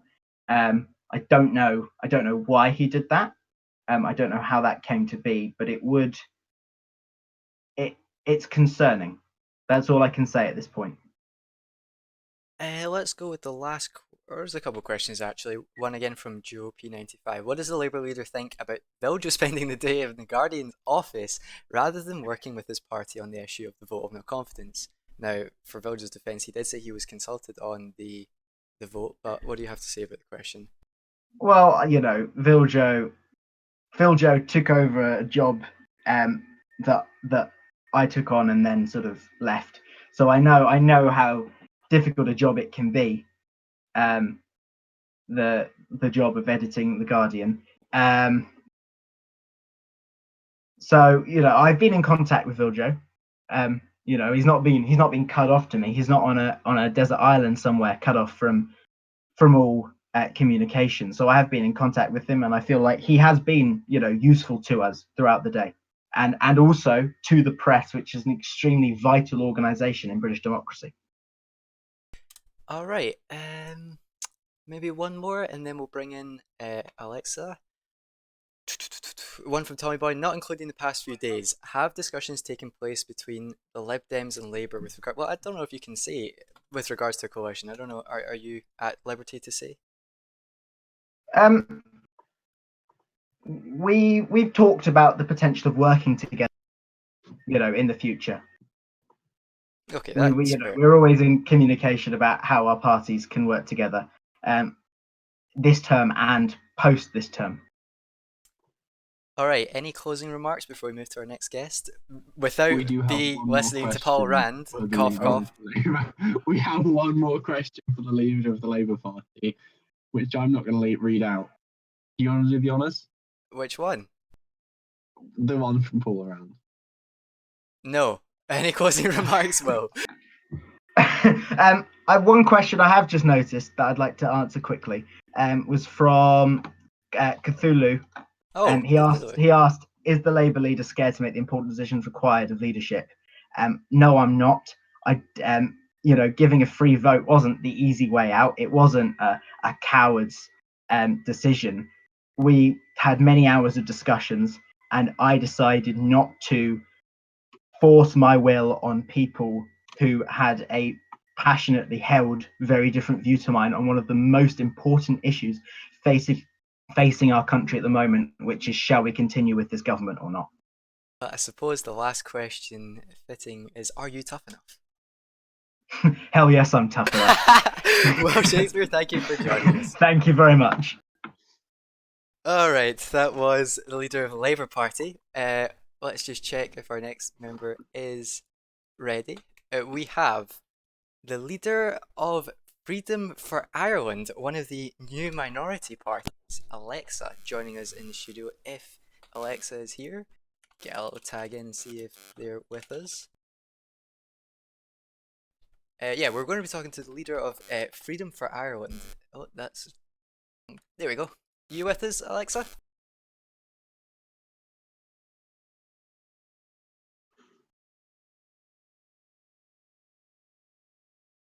Well, this is embarrassing. Ah, we'll see. In the meantime, what do you have to make with your unbiased views of Will Shakespeare's comments? I think that Will Shakespeare is tough enough. Yeah, okay. Here we go. Try one more time. Leader of Freedom for Ireland, Alexa, you with us? Hello. How are you? I am doing good. You've been waiting very patiently. Thank you for that, first of all. It's okay. I'm not the most important person to come on here tonight. We have had some interesting figures, and we still have many more. So I guess kind of broad question again to start. What do you make of today's happenings? The resignations, the tweets, the fighting. Today I see this as a betrayal of the Liberal Democrats from the people of the UK and Northern Ireland. They have shown they are incompetent and are unable to govern effectively, even in their own government, and their government doesn't even have confidence in themselves, as shown from the past few days. So, overall, it's been a day that's proven that the vote of no confidence is needed. Fair enough. And for people who don't know about your party, it's a pretty new party, right? If you want to do like a brief description of Freedom for Ireland. Yes. So, Saoirse is that's the official name. Is a libertarian party that supports the reunification of Ireland. So we are national. We have very libertarian views. We believe in lower taxes, less regulations of the sort. And we have a new, different foreign policy approach. We are very anti-NATO. We want to leave NATO as it is. It is a militaristic leftover from the Cold War that is not needed anymore. And we want to focus on a peaceful world approach with that. We will all work together to prosper rather than fight each other for one nation to prosper. So a unification of Ireland would mean membership of the European Union, I suppose? Yes, we are for the European Union. So I guess some of the big stories today would be the resignation of the Defence Secretary over nuclear weapons, the Prime Minister's position on nuclear weapons. What do you make of this? Do you think that it was fair for the Prime Minister to tweet that he wouldn't fire the button or use the nuclear weapon codes? What do you think of the whole situation there? I believe it is completely fair that he said we wouldn't be using the codes. I'm very anti-nuclear. While I do think it's good that he has decided he doesn't want to use our nuclear codes, he is still incompetent, but that's a whole different story. But I am proud of the former Prime Minister for standing up for his values, though, and resigning on a matter like this. Any questions from guests? I think I missed those. The hell? Crows Talks like asking some weird questions to Bojo there. So for Freedom for Ireland, regarding Brexit, which has been the big story. Now, if you guys, obviously this is a bit of a stretch, but if you guys were in the position that Wagbo and Twisted Nuke were, and you're negotiating with Europe, what would you be looking to get? What would you be looking to get? Would you be taking Brexit forwards? Are you supporting other people's vote, etc., etc.? We would like a people's vote, of course, for the people of Northern Ireland to have their choice finalized. But if we were to not be able to get that, we would be looking for as close of a relationship with the EU as we possibly can, primarily on the border issue between Northern Ireland and Ireland. I would like to continue a trade agreement with them, as I believe Europe is a valuable trading partner with us, and I'd like to keep that up as well if we were to leave the EU. It's very hard to say for me if I was in the position because our party is so small and we're just not, I don't know, at that point yet to think about being a kingmaker or not a kingmaker, just in a government position. I think that, well, first of all, are you going to be focusing on Stormont, or are you going to be focusing on Westminster? What's the kind of position, what kind of direction do you want to take the party? While we will be primarily Stormont focused, I am running in the 11th General to represent the people of Northern Ireland and primarily the nationalist community, which has zero representation currently in Westminster. Indeed, that'll be very interesting, because obviously the UUP has been so dominant in Northern Irish politics. I think you would agree that it's a welcome addition to the political spectrum. Yeah. So question from the former Health Secretary Joe P95. What parties would Freedom for Ireland leader rule out working with? We want to be very open. We would probably be ruling out working with a farther left party, primarily the radical leftist party. Maybe the Greens, but we're trying to work with everybody. You know, as such a small party, I feel it's more beneficial for us to work with other parties than not work with them. Another party we wouldn't work with. I know it isn't currently in the House of Commons, but it's the Loyalist League. They are fascist, racist xenophobes, which I don't believe deserve any representation in any of our houses for the terrible comments made by many of their members. Question from the leader of the Scottish Libertarians, Paul Rand. Do they not agree that there is a libertarian case for unionism as argued by the LPS? Yeah, I would understand there's a libertarian case for unionism, but there's also a libertarian case for nationalism.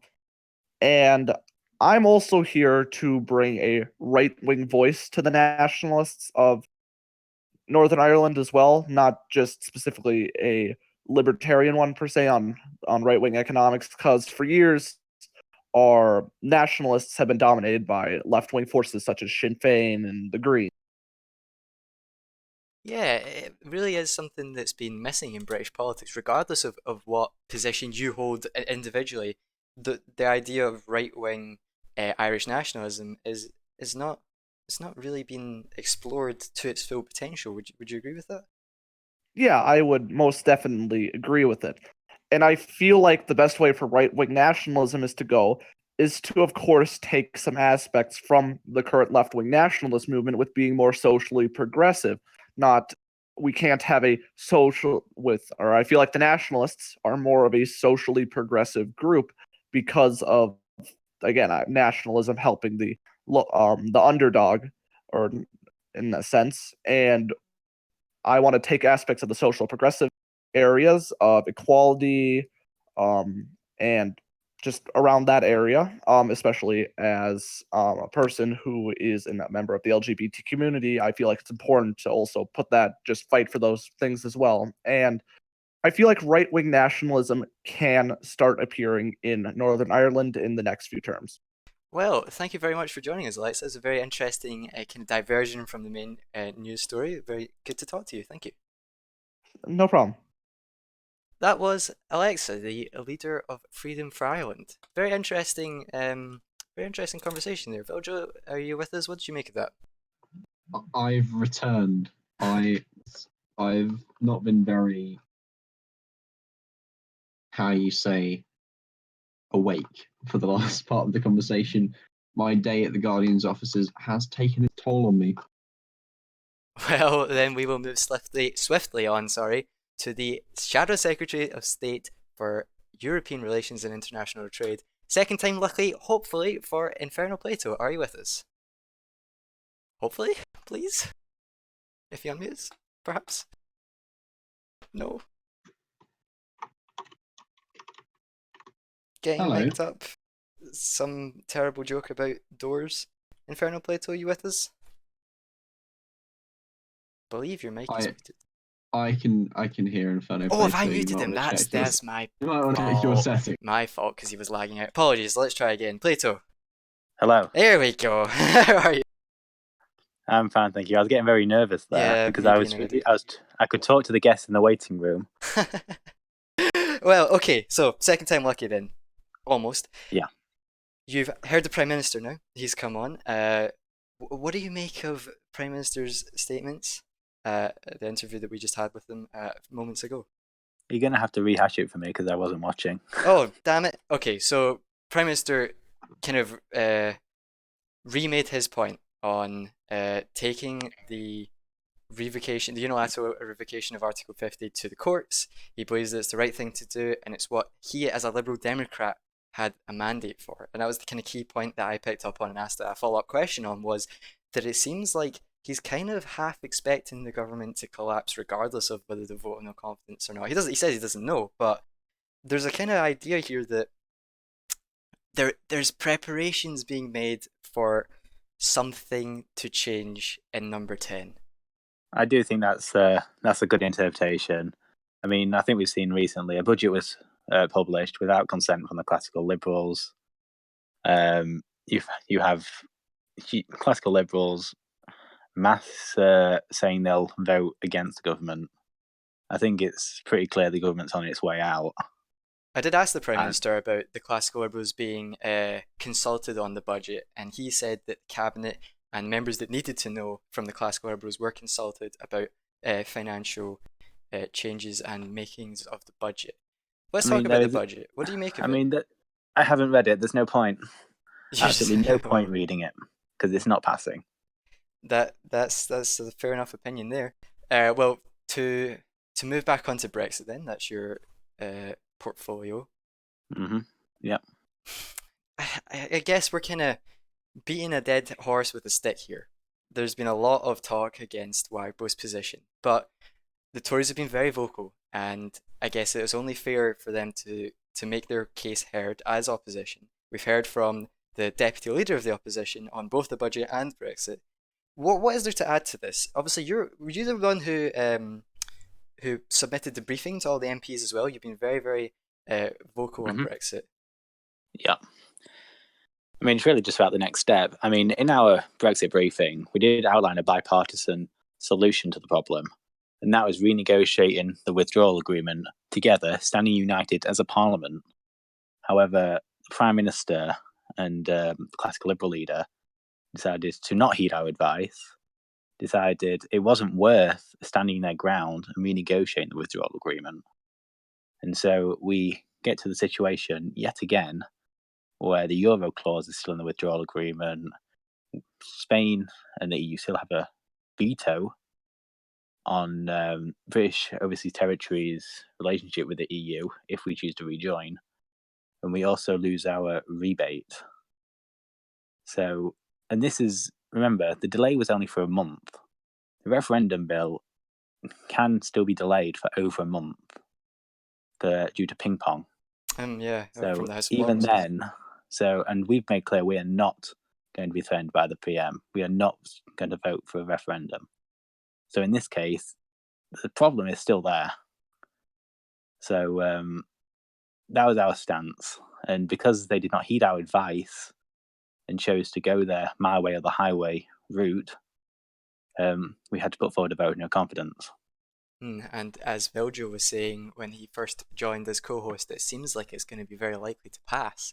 It only takes 7 classical liberals to back it for it to pass, assuming all the Tories vote, all the LP UK vote, etc., etc. We have a question from Malgravy, a rich tea biscuit. Do you support another grand coalition? I believe this is reference to the question I asked Will for a joke, but anyway. I support any coalition which puts aside partisan differences and works in the national interest. If Labour is willing to work in the national interest with Conservatives, I would support a grand coalition, just like I'd support a coalition with Liberal Democrats if they decide to reject their reckless approach on Brexit. All right, next question from Tommy One Boy. What is your opinion on the classical Liberals post-coalition? I mean, post-coalition is too soon. I think it must be said. The classical Liberals are still in coalition with the Liberal Democrats. They are still working hand in hand with the Liberal Democrats. My opinion since September of the classical Liberals has dropped significantly. I mean, we saw them U-turn on their referendum pledge. We've seen them make a hash of Brexit. We've seen them do U-turns on the energy policy, for example.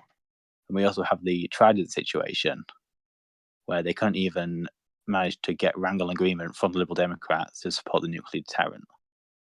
I think we have to remember that even though the past couple of days have been focused on the Prime Minister and the Liberal Democrats, the classical Liberals' hash of Brexit is very much ridiculed in the political community. So much so that the New Year's awards, the community in Westminster's little version of that, voted the classical Liberals' Brexit policy as the worst faux pas of the political year of 2018. Yeah, I mean, we may be focused on the PM right now, but the classical Liberals still look pretty poor. I mean, I'm not really that particularly focused on the PM. He's only one man. What's really interesting is the relationship between the classical Liberals and Liberal Democrats at the moment as groupings. So, for example, we have so many classical Liberals, so many Liberal Democrats on the ground, just throwing slurs at each other, insulting one another. I mean, for me, that makes it really hard to envisage a lot more cooperation in the future.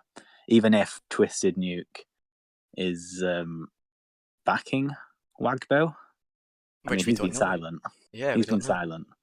We're hopefully, as I've been saying throughout the stream, we'll hopefully try and bring you that. But it's getting late. It's very unlikely that we'll bring you that. Probably be either released to the press or tomorrow.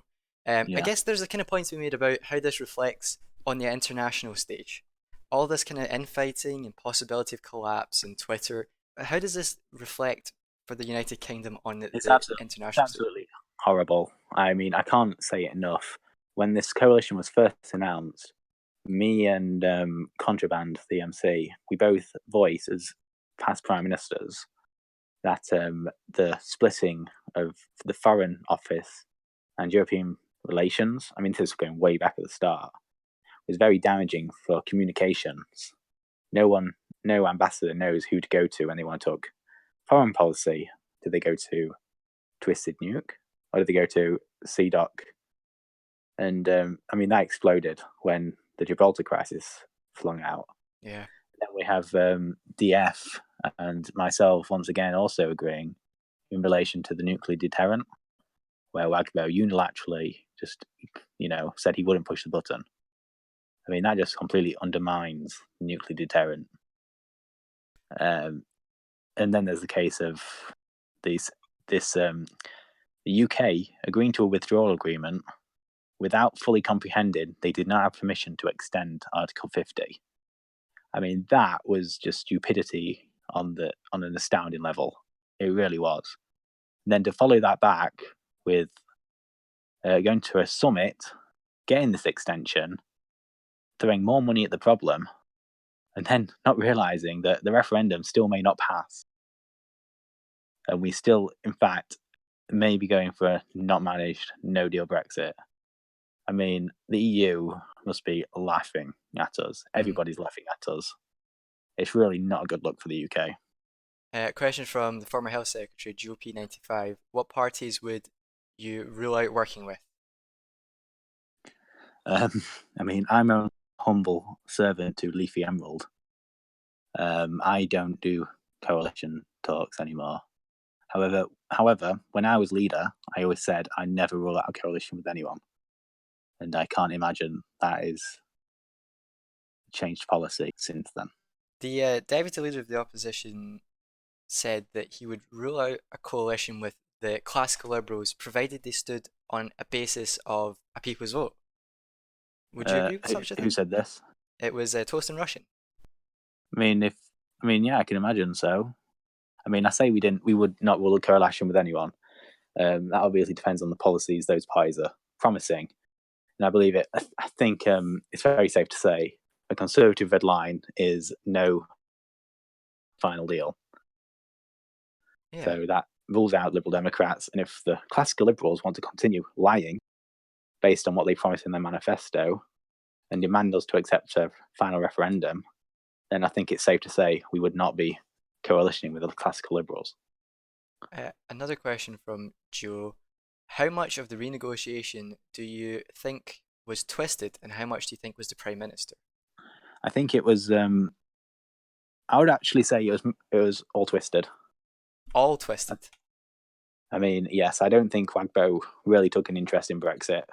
Well, really actually, doesn't care. I should apologize for interrupting, but we did ask about. There was criticism towards Wagbo about how little he was involved, and he said that it was a regret of his that he didn't have a Liberal Democrat voice so heavily involved in the Brexit talks until obviously recently when he's secured what he believes is the extension to Article 50 that they need, so on and so forth. I mean, that's what I said. That's what I'm saying. It was all twisted up until the moment that the final deal was agreed, the withdrawal agreement was agreed.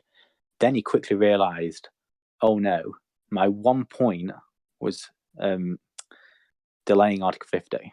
That was his one thing. That was the entire crux of the Brexit deal. However, it was refused. Then he realised, oh no, I have to do something. And by then it was too late. And he still mucked that up. A question from the leader of the Scottish Libertarian Party, Paul Round. The Tory party is anti-devolution.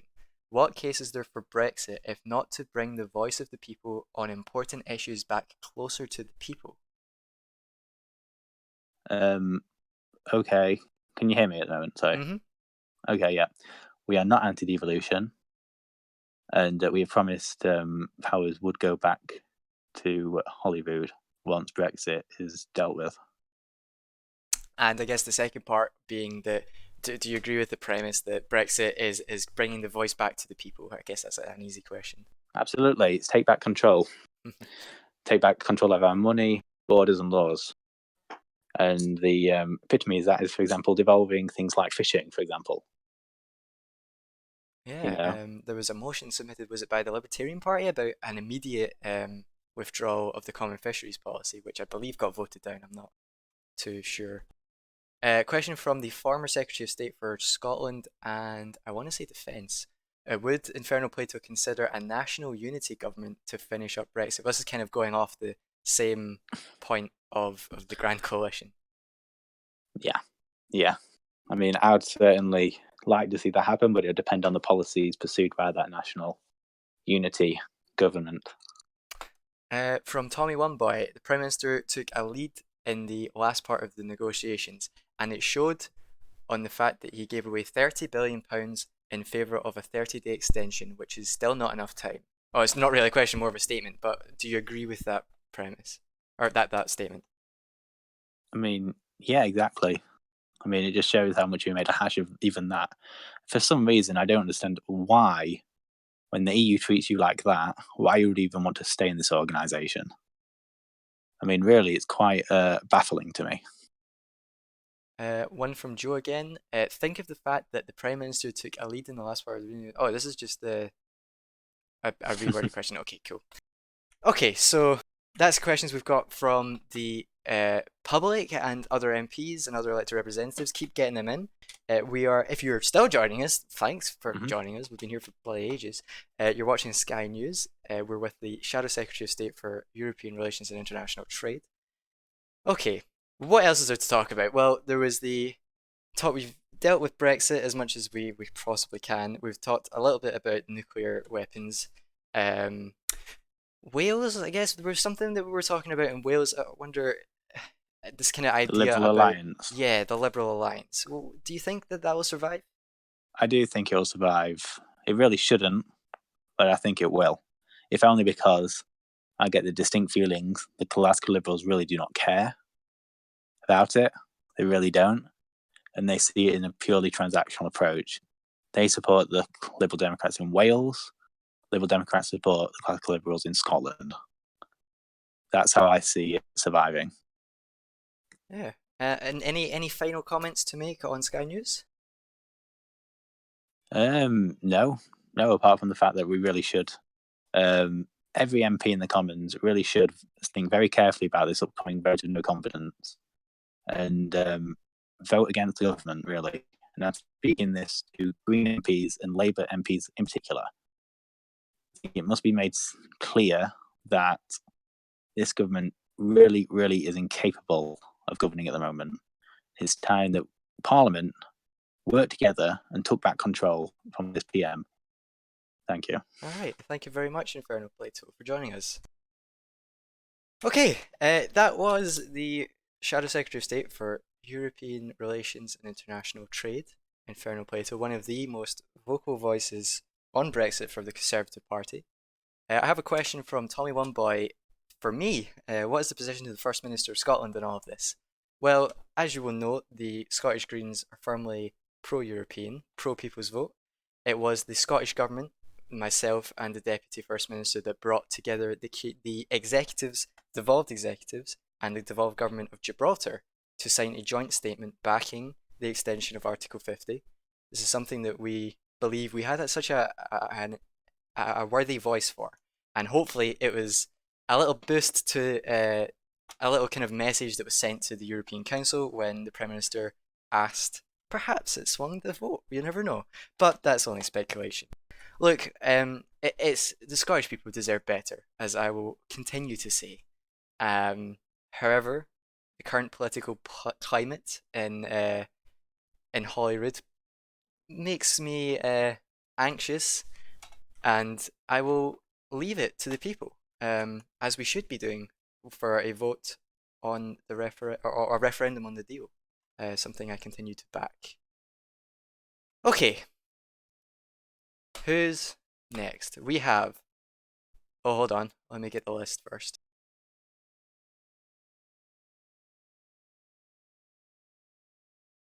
Okay, we have the International Relations and Development spokesperson for Labour. Rich Tea Biscuit, how are you? You with us? I'm fine, thanks. How are you? I'm good, thank you very much. So, you've heard the Labour leader said that he would free vote the motion of no confidence.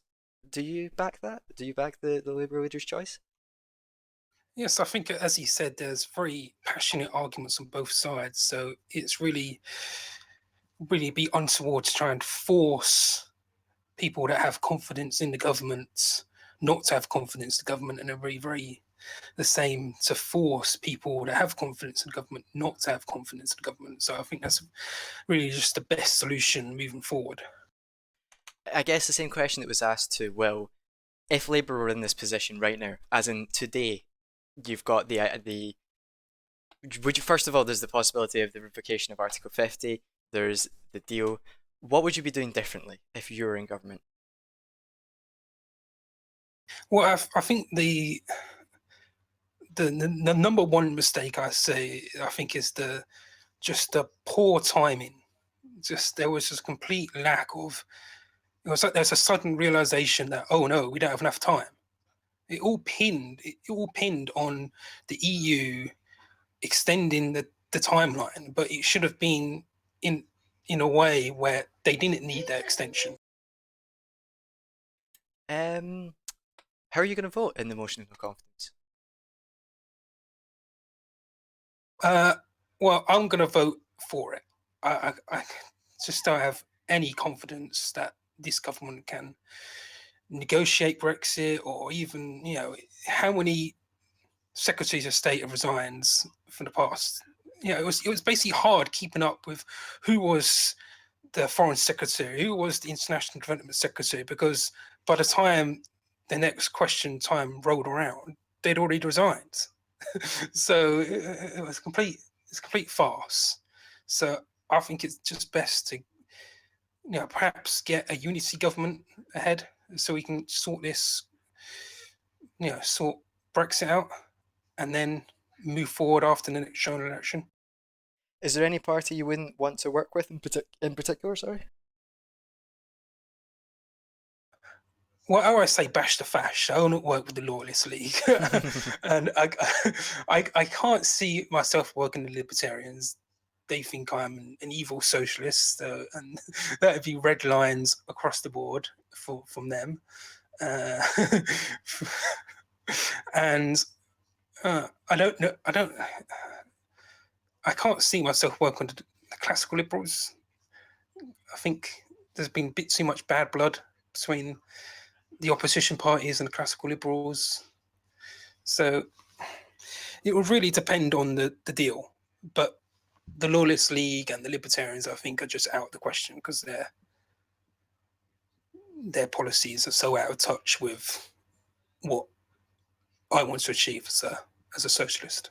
Well, the budget was posted today, was put to the House today. Have you had a chance? Obviously, it's only been out today. There's plenty of time to get your head around it. Have you had a chance to look at it, and what do you make of it? I haven't even read it yet, and I'll probably only skim for it because it won't matter at the end of the day because it has no chance of passing. This is the same as what Inferno Plato said. It seems like a lot of people are gonna just say, well, there's no point even bothering because no matter how much work they put in, it seems like it's not gonna pass. Yeah, I mean, it's just the fact that I heard that it wasn't checked with the classical liberals. When I heard that, I said, "Are you serious? Is that apparently they're supposed to be hand in hand, but one hand doesn't seem to know what the other hand's doing at the moment. So it was complete. It's something out of a political satire, is it? But it happens. Wow. So I guess moving forward, there has to be some form of government. A question from conservative Chev. The LPUK think that they are a socialist as well. Would you consider working with the Conservatives? Well, we had. I remember we had a great campaign for the East of England. A very productive campaign.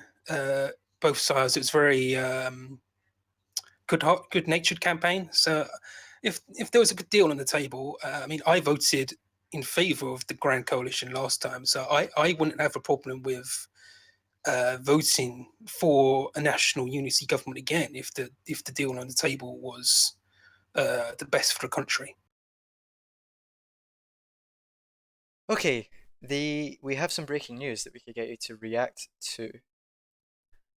The UK Supreme Court has considered the petition to appeal the battle against the revocation of Article 50.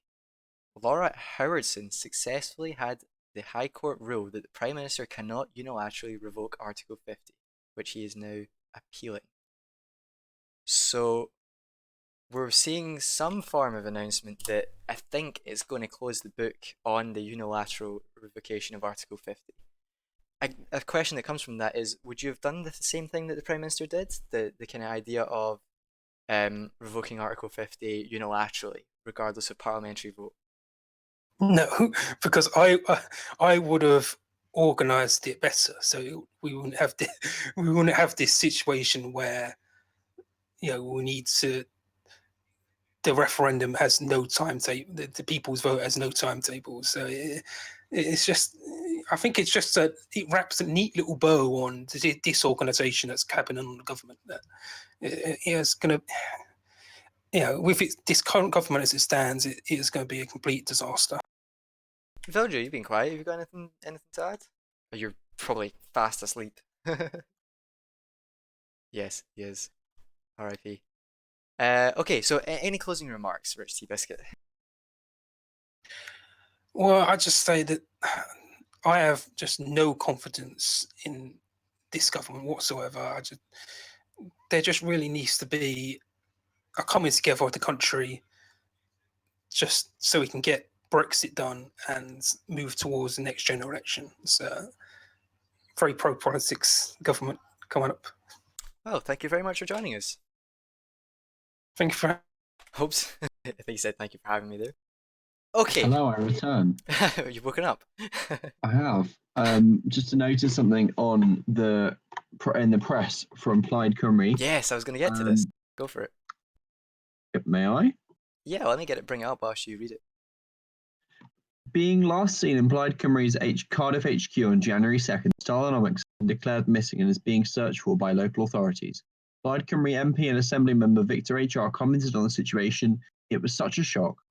At first, we thought he was maybe just sick, had the flu, but after almost 4 days of not being able to contact him, went to his house only to discover he's not there. We immediately reported him as missing to the police and hope that he's okay. During the time that Stylenomics is missing, Aaron C249 has become active leader of the party as he was the deputy leader under Stylenomics. The active party leader then called a snap leadership election as to not disrupt the party's work in Westminster and the Senate while Stylenomics is missing.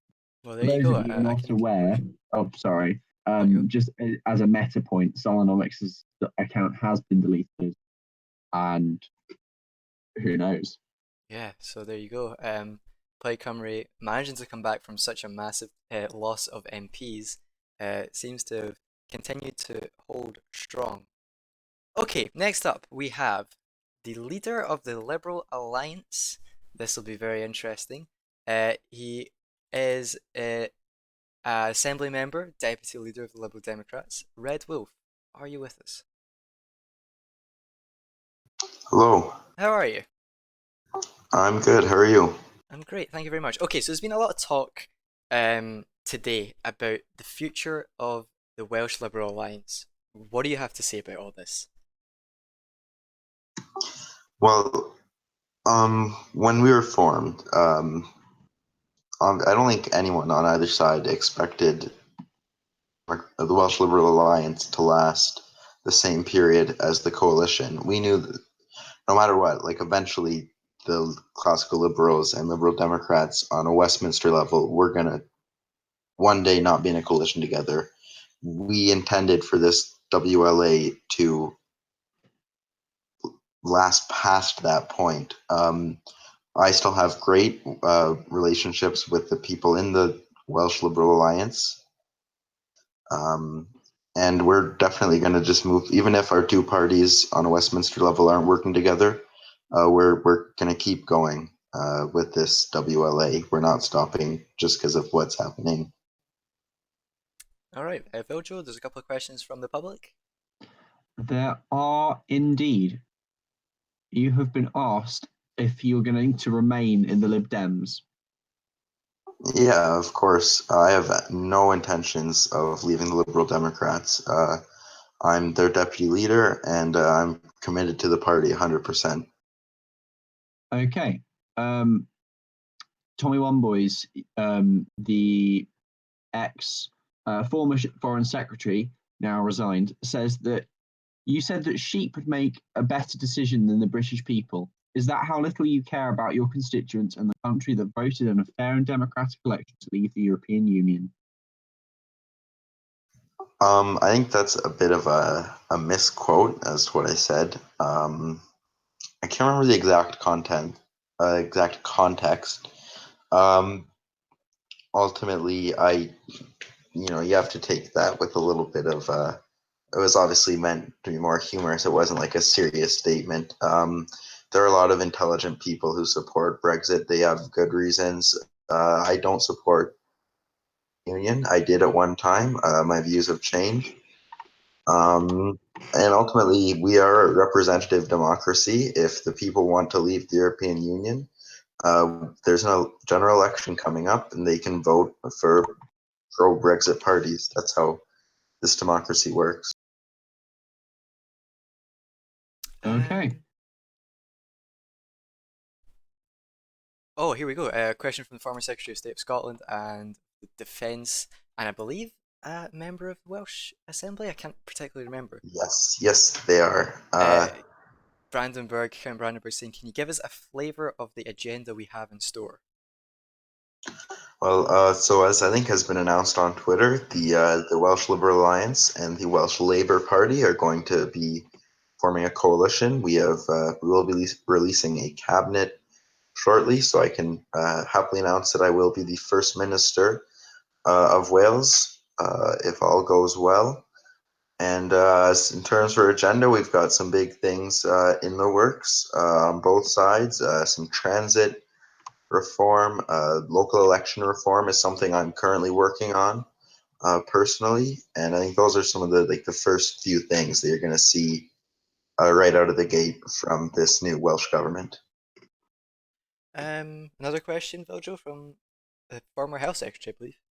We do have a question indeed from the former Health Secretary asking when your constituents can receive their apology rather than just backtracking for these comments. There's a lot of angry questions from classical liberals ex-classical liberals in government today. Well, if anyone was offended by my comments in my constituency or elsewhere, of course I will apologize for that. That was not my intention. Again, it was more of a joke, not a serious comment. There was no intention to offend anyone, and if anyone was offended, I am, of course, very sorry. I think that one of the things that's happened with the devolved legislators is this kind of idea of unity. There's been lots of times, it's particularly to do with Brexit. Like, for example, I can speak as First Minister of Scotland. I brought together the Northern Ireland executives, Scottish executive, and the Gibraltar government very recently to sign a statement about the extension of Article 50. Now, Wales, the Welsh Liberal Alliance, and obviously coalition with Labour that seems to be happening, is such a diverse opinion on Brexit. Will you still be up for working with the other devolved executives and legislators to make sure that whatever happens with Brexit, we can still be putting the country in a path that's positive for everyone? One of our first priorities is definitely working with the Northern Irish executive and the government in Scotland. I mean, we have a coalition with Labour. We can't agree. There's a reason we don't agree on everything. We're in different parties. What we are both united in is that we want to do what is best for the Welsh people. Brexit is a turbulent time for everyone in the UK and Wales specifically. There are unique challenges that we all face, and the Welsh Labour Party and my own party, we are united in trying to solve these issues, trying to work through these challenges in the best way possible. More questions from the public, I believe. Vojo? We do indeed have more questions. A Rich T. Biscuit asks how well you think the Liberal Alliance and Welsh Labour will work together in the future. I think we will work very well together. I have tremendous respect for the leadership of Welsh Labour and its members, and we're very excited to start this term working together, and I predict a long and prosperous relationship. Okay. Il Samaj asks, as First Minister and in government, do you have any plans to resurrect the idea of collective cabinet responsibility? I feel like that's a dig. I feel like that's a dig at the Westminster government. There you are. Sorry, can you just repeat the question? I didn't catch that. As First Minister, do you have any plans to resurrect the idea of collective cabinet responsibility? That's not something I've thought of too much. I think, yeah, it might be a bit of a dig at something of things that have gone on in Westminster. For a more serious question, Tommy One Boys asked what your number one priority as First Minister will be. Just the thing that I've been working on at the moment is like personally, I've been working on we're going to introduce a bill to the Assembly reforming the way local elections are done in Wales, try and make them fairer and make local councils more accountable and representative of their constituents. I think one question I have is regarding, I guess this is kind of just a broader question, not particularly tailored to Wales, is the Defence Secretary's resignation and your thoughts on that. That's the NOHART, correct? I don't believe so. Yeah, It was the Defence Secretary resigned after the Prime Minister said that he wouldn't fire the. Yeah, I believe. I'm obviously a very good friend of the Defense Secretary. We've worked together for a long time.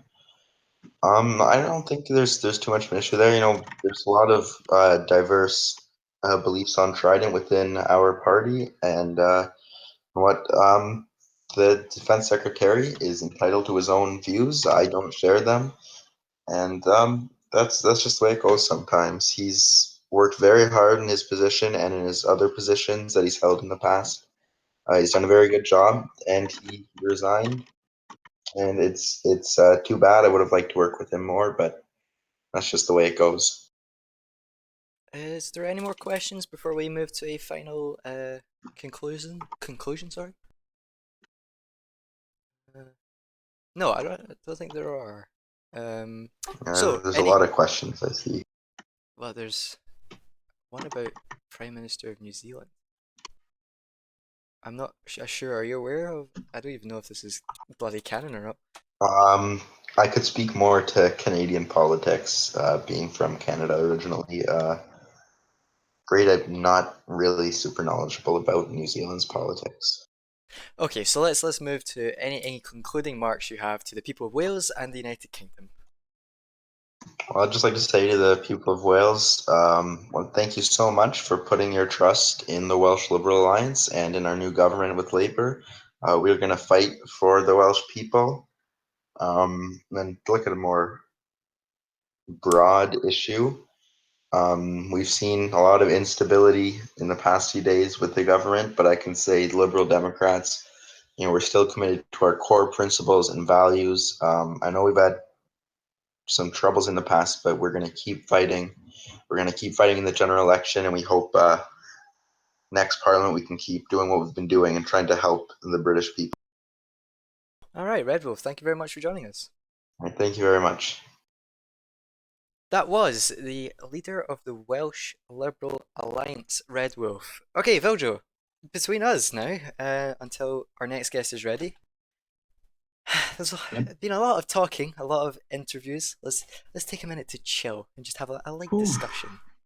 We've been here for nearly 3 hours at this point. Yeah, 2 hours 55 and 52 seconds. We've been Still live. no statement from Twisted Nick. We've been trying so hard, but I just don't think it's gonna come. We've been trying. But still, we're here. Yeah, we will be getting the leader of the Scottish Libertarian Party in shortly. My director has a question: is Taylor Swift the greatest of all time? I think I kind of have to say yes, as I'm employed. I'm employed by the. You have your own opinion, Viljo. I believe you won't get I kicked. believe I hope. Taylor Swift is pretty good. Pretty good. Gets I wouldn't kicked from the studio. Wouldn't say the best, but that's a very difficult one. Oof! Gets kicked from the studio. Oh, he seems happy enough. Oh. I think it's time to accept Twisted is dead, says the former health secretary. Obviously, in a non-canon form. I'm sure. I do wonder if the house would be Rand has arrived. Oh god. Oh, okay. On a lighter note, we are joined by the leader of the Scottish Libertarian Party of the United Kingdom, which is kind of doesn't make sense. So it's just the Scottish Libertarians. Rand, how are you? I'm good. Libertarian Party of Scotland, and I know my accent isn't Scottish. I lost it in my time at Newcastle. Newcastle. Okay, you've been around watching. Did you catch the Prime Minister on Sky? I didn't. It was sad. I missed it, but well, I hopefully the know that broadcast he's saves. Hopefully, although it's been recorded for 3 hours. I've been saying for a while the Prime Minister is an illiberal autocrat, and I stand by my comments.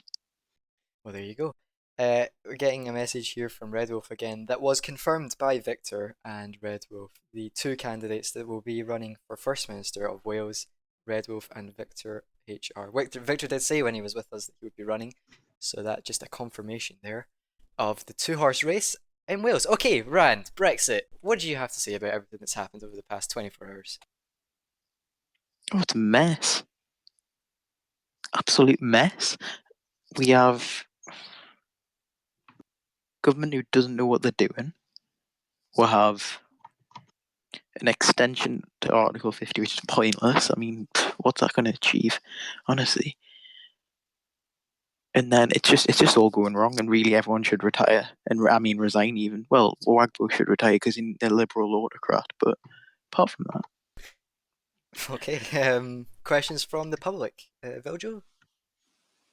Questions from the public indeed. You've been asked, as always, who's your favourite classical liberal? Oh, well, it's, I'm going to say Emma because I used to live in Geordieland. Who's your favourite Labour member? Because apparently these are the important questions. It's tough. Probably Willa Viljo. Oh, thank you. Do you have confidence in Friedmanite, the leader of the Libertarian Party, and do you believe, or do you want to eventually become the leader of the Libertarian Party? Oh, the one where everyone tries to catch me up. Yeah. I absolutely have confidence in Friedmanite, but after his retirement, I do intend to stand for leadership. Okay. We have just some news from the Conservatives' press office that they have released a new advert. Put it down. Oh, it's a video. Oh. It's a video. Oh no. Alright, let me see. Pause, please. Okay, and then display. Oh, we have it. Okay, this works. Alright, let's hear it. You'll have to, I don't know, tune into the stream and listen to it.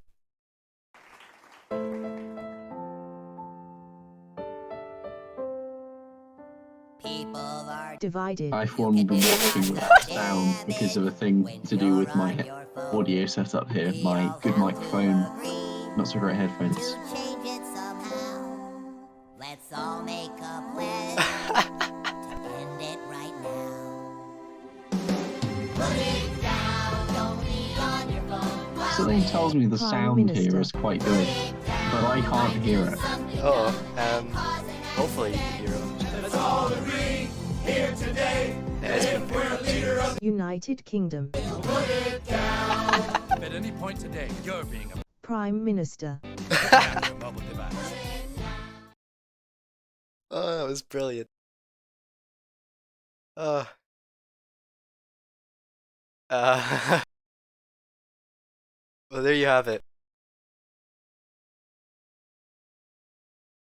There you have it. That was the Tory new ad using the song Put It Down and a voiceover. Oh, you're getting me in trouble now. Hey, what happened? Well, I'm hearing news that Friedmanite is going to hear about my remarks. Oh, but you want to be leader? How dare you, as leader of party, regional part of the Oh party? no! Oh no! All right, Some let's say go his back to reign some will last forever. Do you believe that's true? What was that? Sorry. Some say his reign will last forever. Do you believe that to be true? I wouldn't object to that. Okay, we have some more questions from the public. I'm No Fox of the Green Party asks, what happens after a successful vote of no confidence, in your opinion?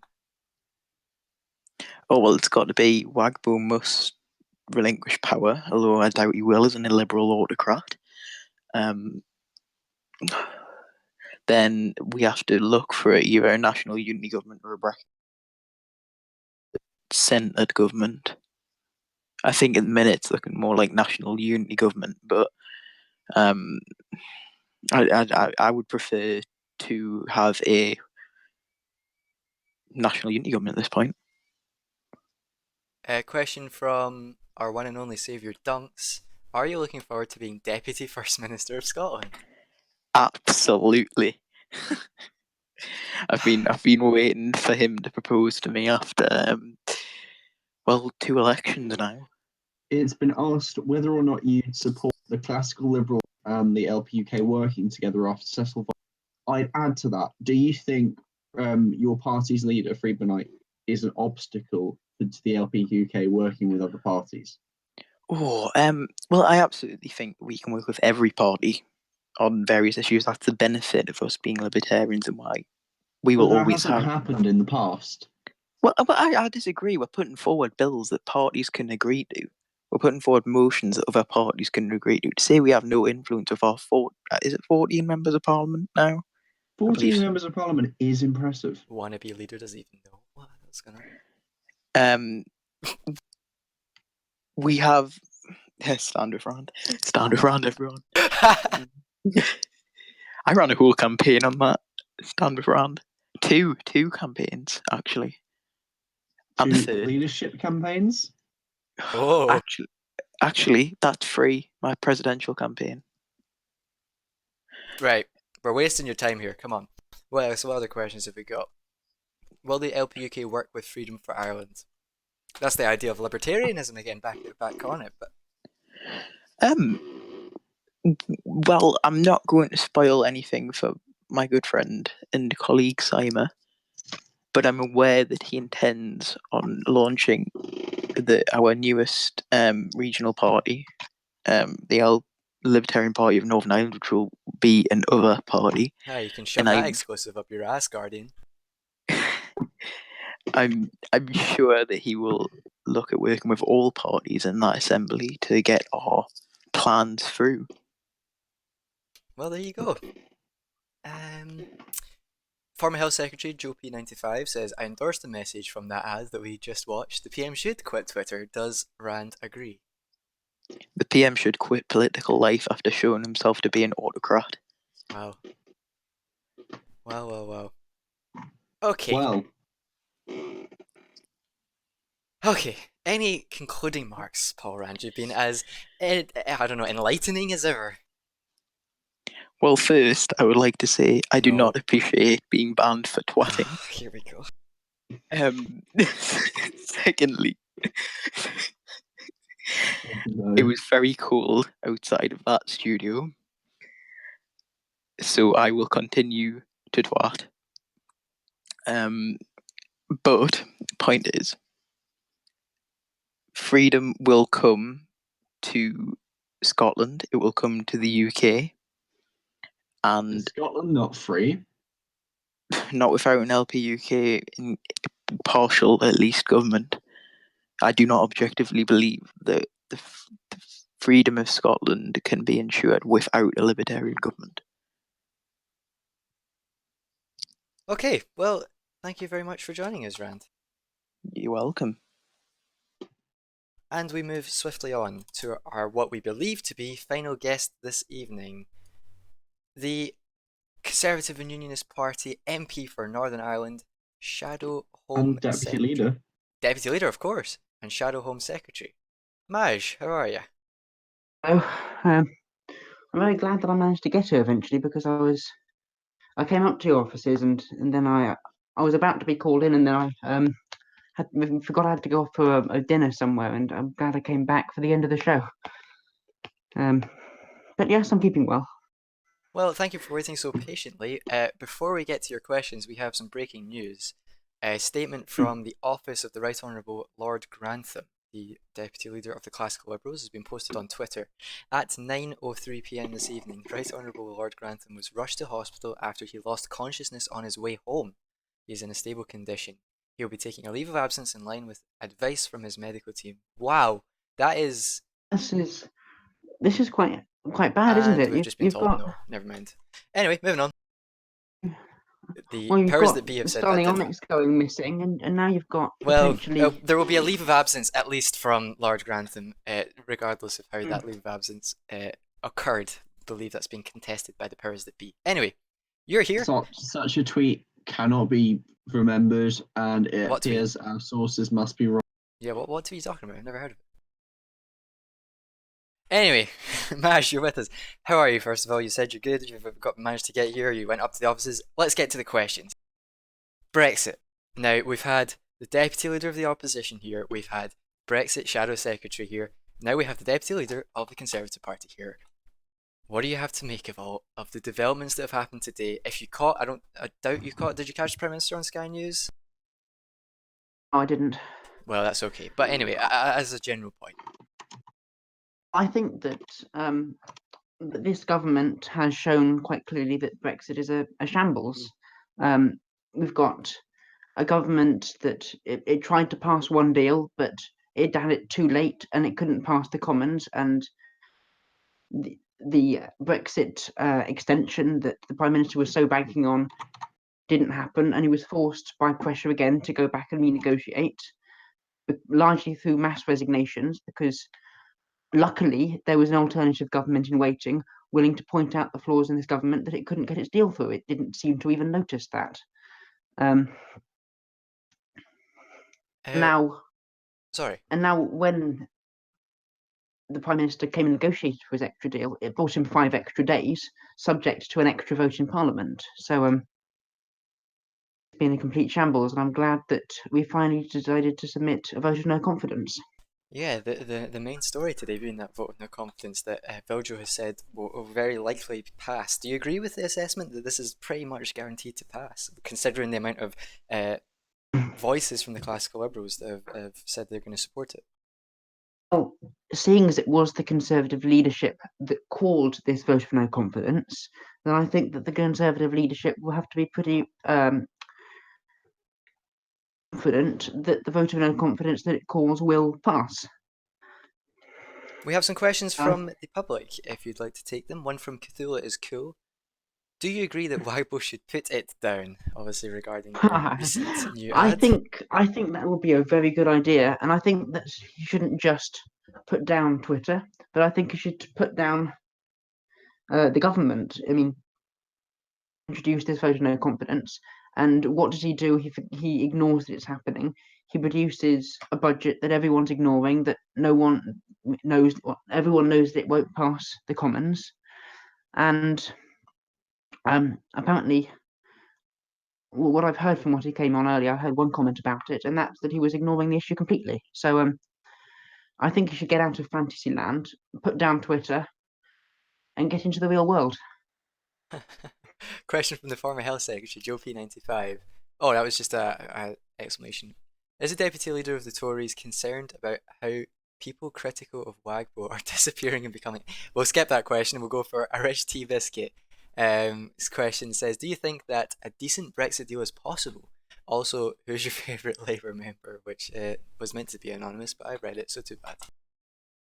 Okay, well, I think that it is quite possible to get a good Brexit deal. I think that this opposition, the Conservative Party, raised many good points and have clear negotiating strategy for what a good deal would be.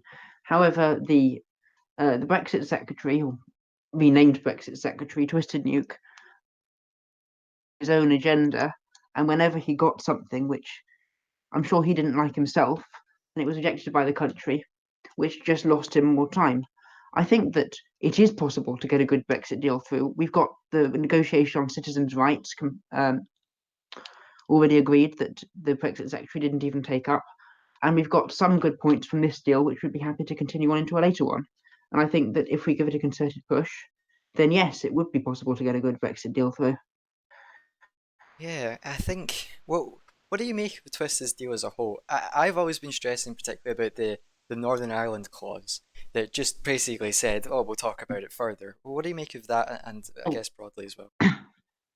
As a long time former First Minister of Northern Ireland and as its current MP, then this worries me quite a lot. It seems as if the government is ignoring the issue of Northern Ireland, kicking the can down the road. The reason it did this, of course, is that it's shambolic that it was nearly going to introduce, and I'm glad that it didn't.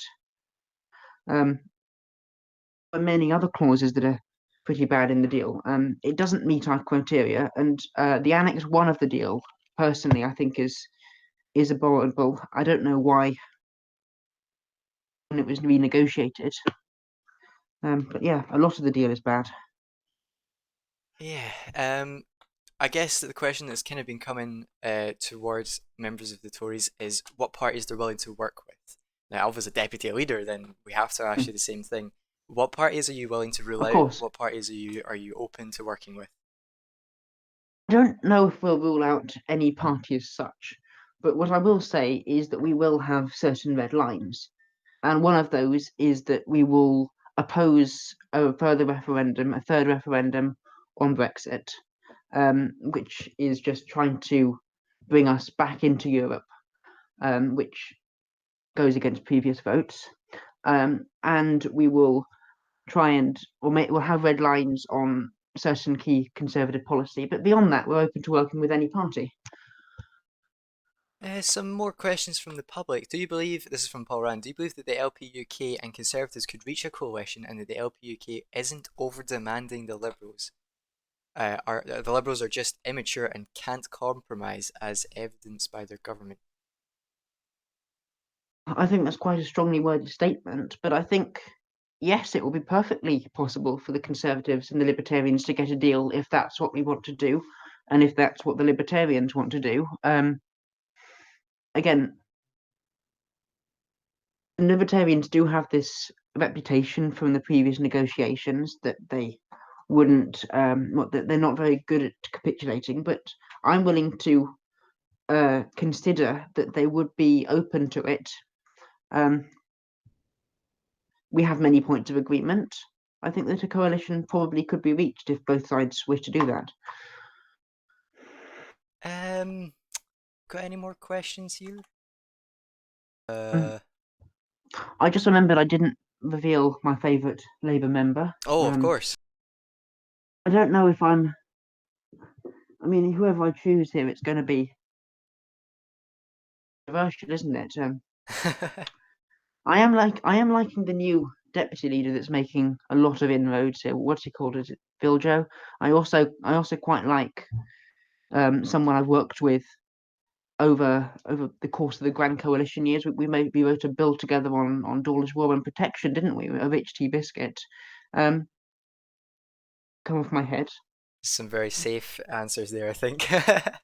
A question from Joe P95. Are you concerned that the tyrant, as Joe P has been using to describe the Prime Minister, might target you as well if you followed? Is this directed to me? Oh my goodness, I'm not even going to answer that. Or perhaps, I don't know. Tommy One Boy, who's your favourite club member? Club member? Well, I don't know, but what I like to say is that I have great respect for those classical liberals that used their reason and stood up for the things they believe in and resigned from the government and this shambolic government. Did you expect so many to resign, or to at least tweet their no confidence in the government? And I didn't expect we'd have 4 resignations in one day, which is what happened after the first. Out that they wouldn't be able to pass the deal in time. I was genuinely shocked by the resolve of the classical liberals and the support for Brexit amongst the classical liberals still. Also, I'm not surprised so much that they're tweeting against the government, but I attended the vote of no confidence debate earlier today, and I'm surprised at how many speeches we had from classical liberals there saying that they'd be happy to define what could be a 3-line whip in voting against their government. Question from Paul Rand again. He says, whilst I do dislike the illiberal autocrat government, this is his words, not Sky News's, does he not believe language such as put it down is wrong for our political discourse? Well, I'm sure that when Le Chevalier made his advert, then what it was meant to say is put down your phone, not put down the government. I think that it's very true that he should put down his phone and put down Twitter.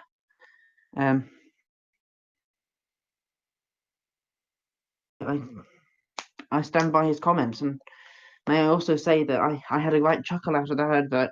I was happy enough to see it before it got publicly released, and I love it. Yeah, we watched it live, and I couldn't help but laugh, even if it all means that the United Kingdom government will collapse. Oh, put down, not put it down. Was that used? Oh, I didn't notice that. Paul Rand has queried my question, saying that the language was put down, as in to put down the government, as in to, I assume, kill, right? That's the kind of other meaning for that. Well, I'm not really sure that Wagbo is the person who's currently killing the government. We are through the vote of no confidence. Doing that. I guess that's true. I mean, the word kill being used obviously metaphorically. Question from former Secretary of State for Scotland, and I keep saying defence, I think I'm right. Count Brandenburg, what does the Deputy Leader of the Conservative Party think about the budget? I think the budget, I mean, it was produced at the wrong time, wasn't it? It's irrelevant, I'd say. It's not going to pass, and everybody's talking about the end of the government, not about defeating the budget. I'd be very surprised if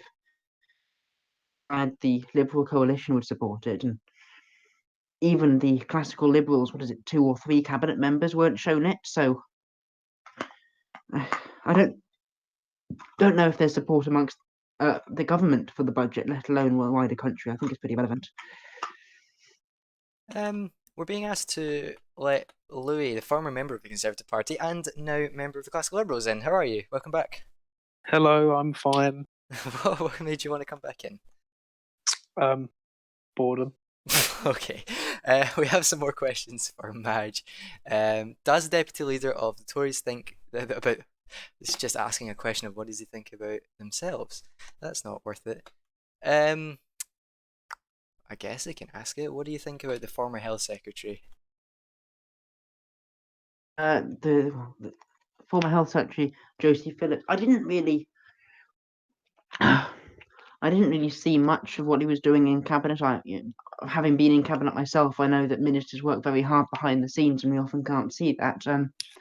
I admire his resolve. As I said, I admire his ideology and his principles, not just following his party line. I don't have much to say about him individually, but I'm very happy and proud of him for standing up to the government like this. Okay, I think we're going to wrap everything up. So do you have any concluding remarks to make on Sky News to the British public, Madge? Let's get rid of this Labour government and get someone more competent in. Short and sweet. Thank you very much, Deputy Leader of the Conservatives, Madge. That's it. We're done. That is it. I'm done. I can't continue anymore. We're done. We've been here for 3 hours, 20 minutes. 3.5 hours. That was like a Oh my Joe God. Rogan podcast of Oh. news. So, Still no statement from Twisted. well, I think that's been answered That's not already. happening tonight, is it? No, it's not. Very unfortunate. But thank you very much, Disappointing. everyone, for joining us on the first Sky News special broadcast, drop-in broadcast, whatever you want to call it. It's been great to have you all. We have a total of 93 viewers throughout the course of the broadcast. Thank you very much. That's Everyone quite who came. impressive. There's still 13 people. Yeah, I mean, that's crazy. It's now coming up for 10:30. I guess some concluding marks whilst we wind down. Big spams about what do I think about Josie Phillips. I think Josie Phillips is what you believe, what your opinion on the health secretary. my opinion is that the former health secretary was the former health secretary, and that is it. Anyway, to conclude, I think that it was very. Let's drop the Media Act and talk as an opinion here. I think it was very admirable that the Prime Minister came on, regardless of the setting. I think in a sort of a more meta context, we really live in interest with the whole can he unilaterally revoke Article 50? Can he not? I think this is going to be honestly, but I for one kind of want Wagner to revoke Article 50 simply well, because it's been decided. This is a purely meta context that if the Supreme Court lets him, we will be basically in uncharted territory, which is probably why the powers that be decided it wasn't to be. Yeah. But I truly think that I do agree with Sean. It's the right constitutional way. Constitutionally, it's the right choice in reading Bill 620, and also that it's something interesting for the Sim. I think as we're getting much closer to Brexit, as we're getting close, living in interesting times. Yeah. I've got no idea what's going to happen. Yeah, it really is. Everything's up in there. We've tried to deconstruct and take apart everything that's happened today. I think we did an alright job, but with Grantham at the start and you towards the end. I'm mostly falling asleep for Just thinking how to wrap this up. I guess to conclude, there have been a multitude of stories. That was my damn computer making a noise that you'll hear on stream. But there's been a multitude of stories and tweets, comments, and resignations and interviews that's happened today. We had a couple of exclusives regarding First Minister nominees, candidates.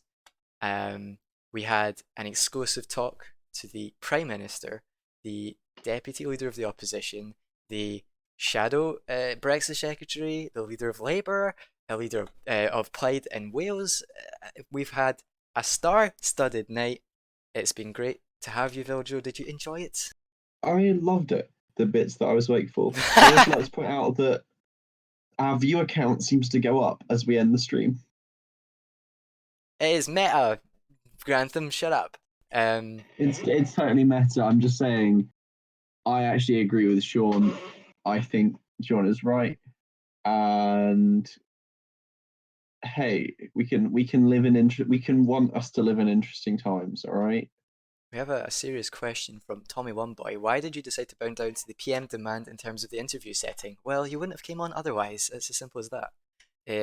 He asked at very last minute to come on, and he said, as long as he's alone as an interview. And I said, Joe, well, I can't see what Joe's asking because I'm leaning back from my screen. why are you scared to talk about how everyone who speaks against the PM is getting ill or disappearing? Oh, for God's sake.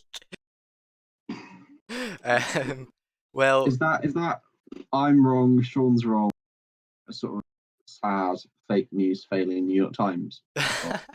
let's not Failing have Sky a News. debate over bloody Sky News about this. Anyway, let me answer Tommy One Boy's question about the PM. So we wanted to get the PM on, obviously, because there are not enough people. We were concerned that there weren't enough people who were going to back the PM who come on. That's why we started with Dunks. That's why we had the PM on. He could have asked for me to bring in a bloody balloon poodle, and I would have, because we want to hear what the Prime Minister has to say. I think that's only fair. He's the leader of the country for however long that lasts, and he did it. I felt like he did an all right job. He was prepared, and people said I was a little bit soft on him, but you know what? I wanted him to get his point across, have his right of reply, and yeah, I think it was good of him to come on, especially since he couldn't make the Wales Assembly and the by-election stream, which was a shame. But yeah, let's put an end to it. I think. Thank you very much for coming, everyone. I hope to see you next time. I believe the next stream will be the election. So I hope to see you then. I have one word. Oh. Twatting. God damn it! Goodbye and good night.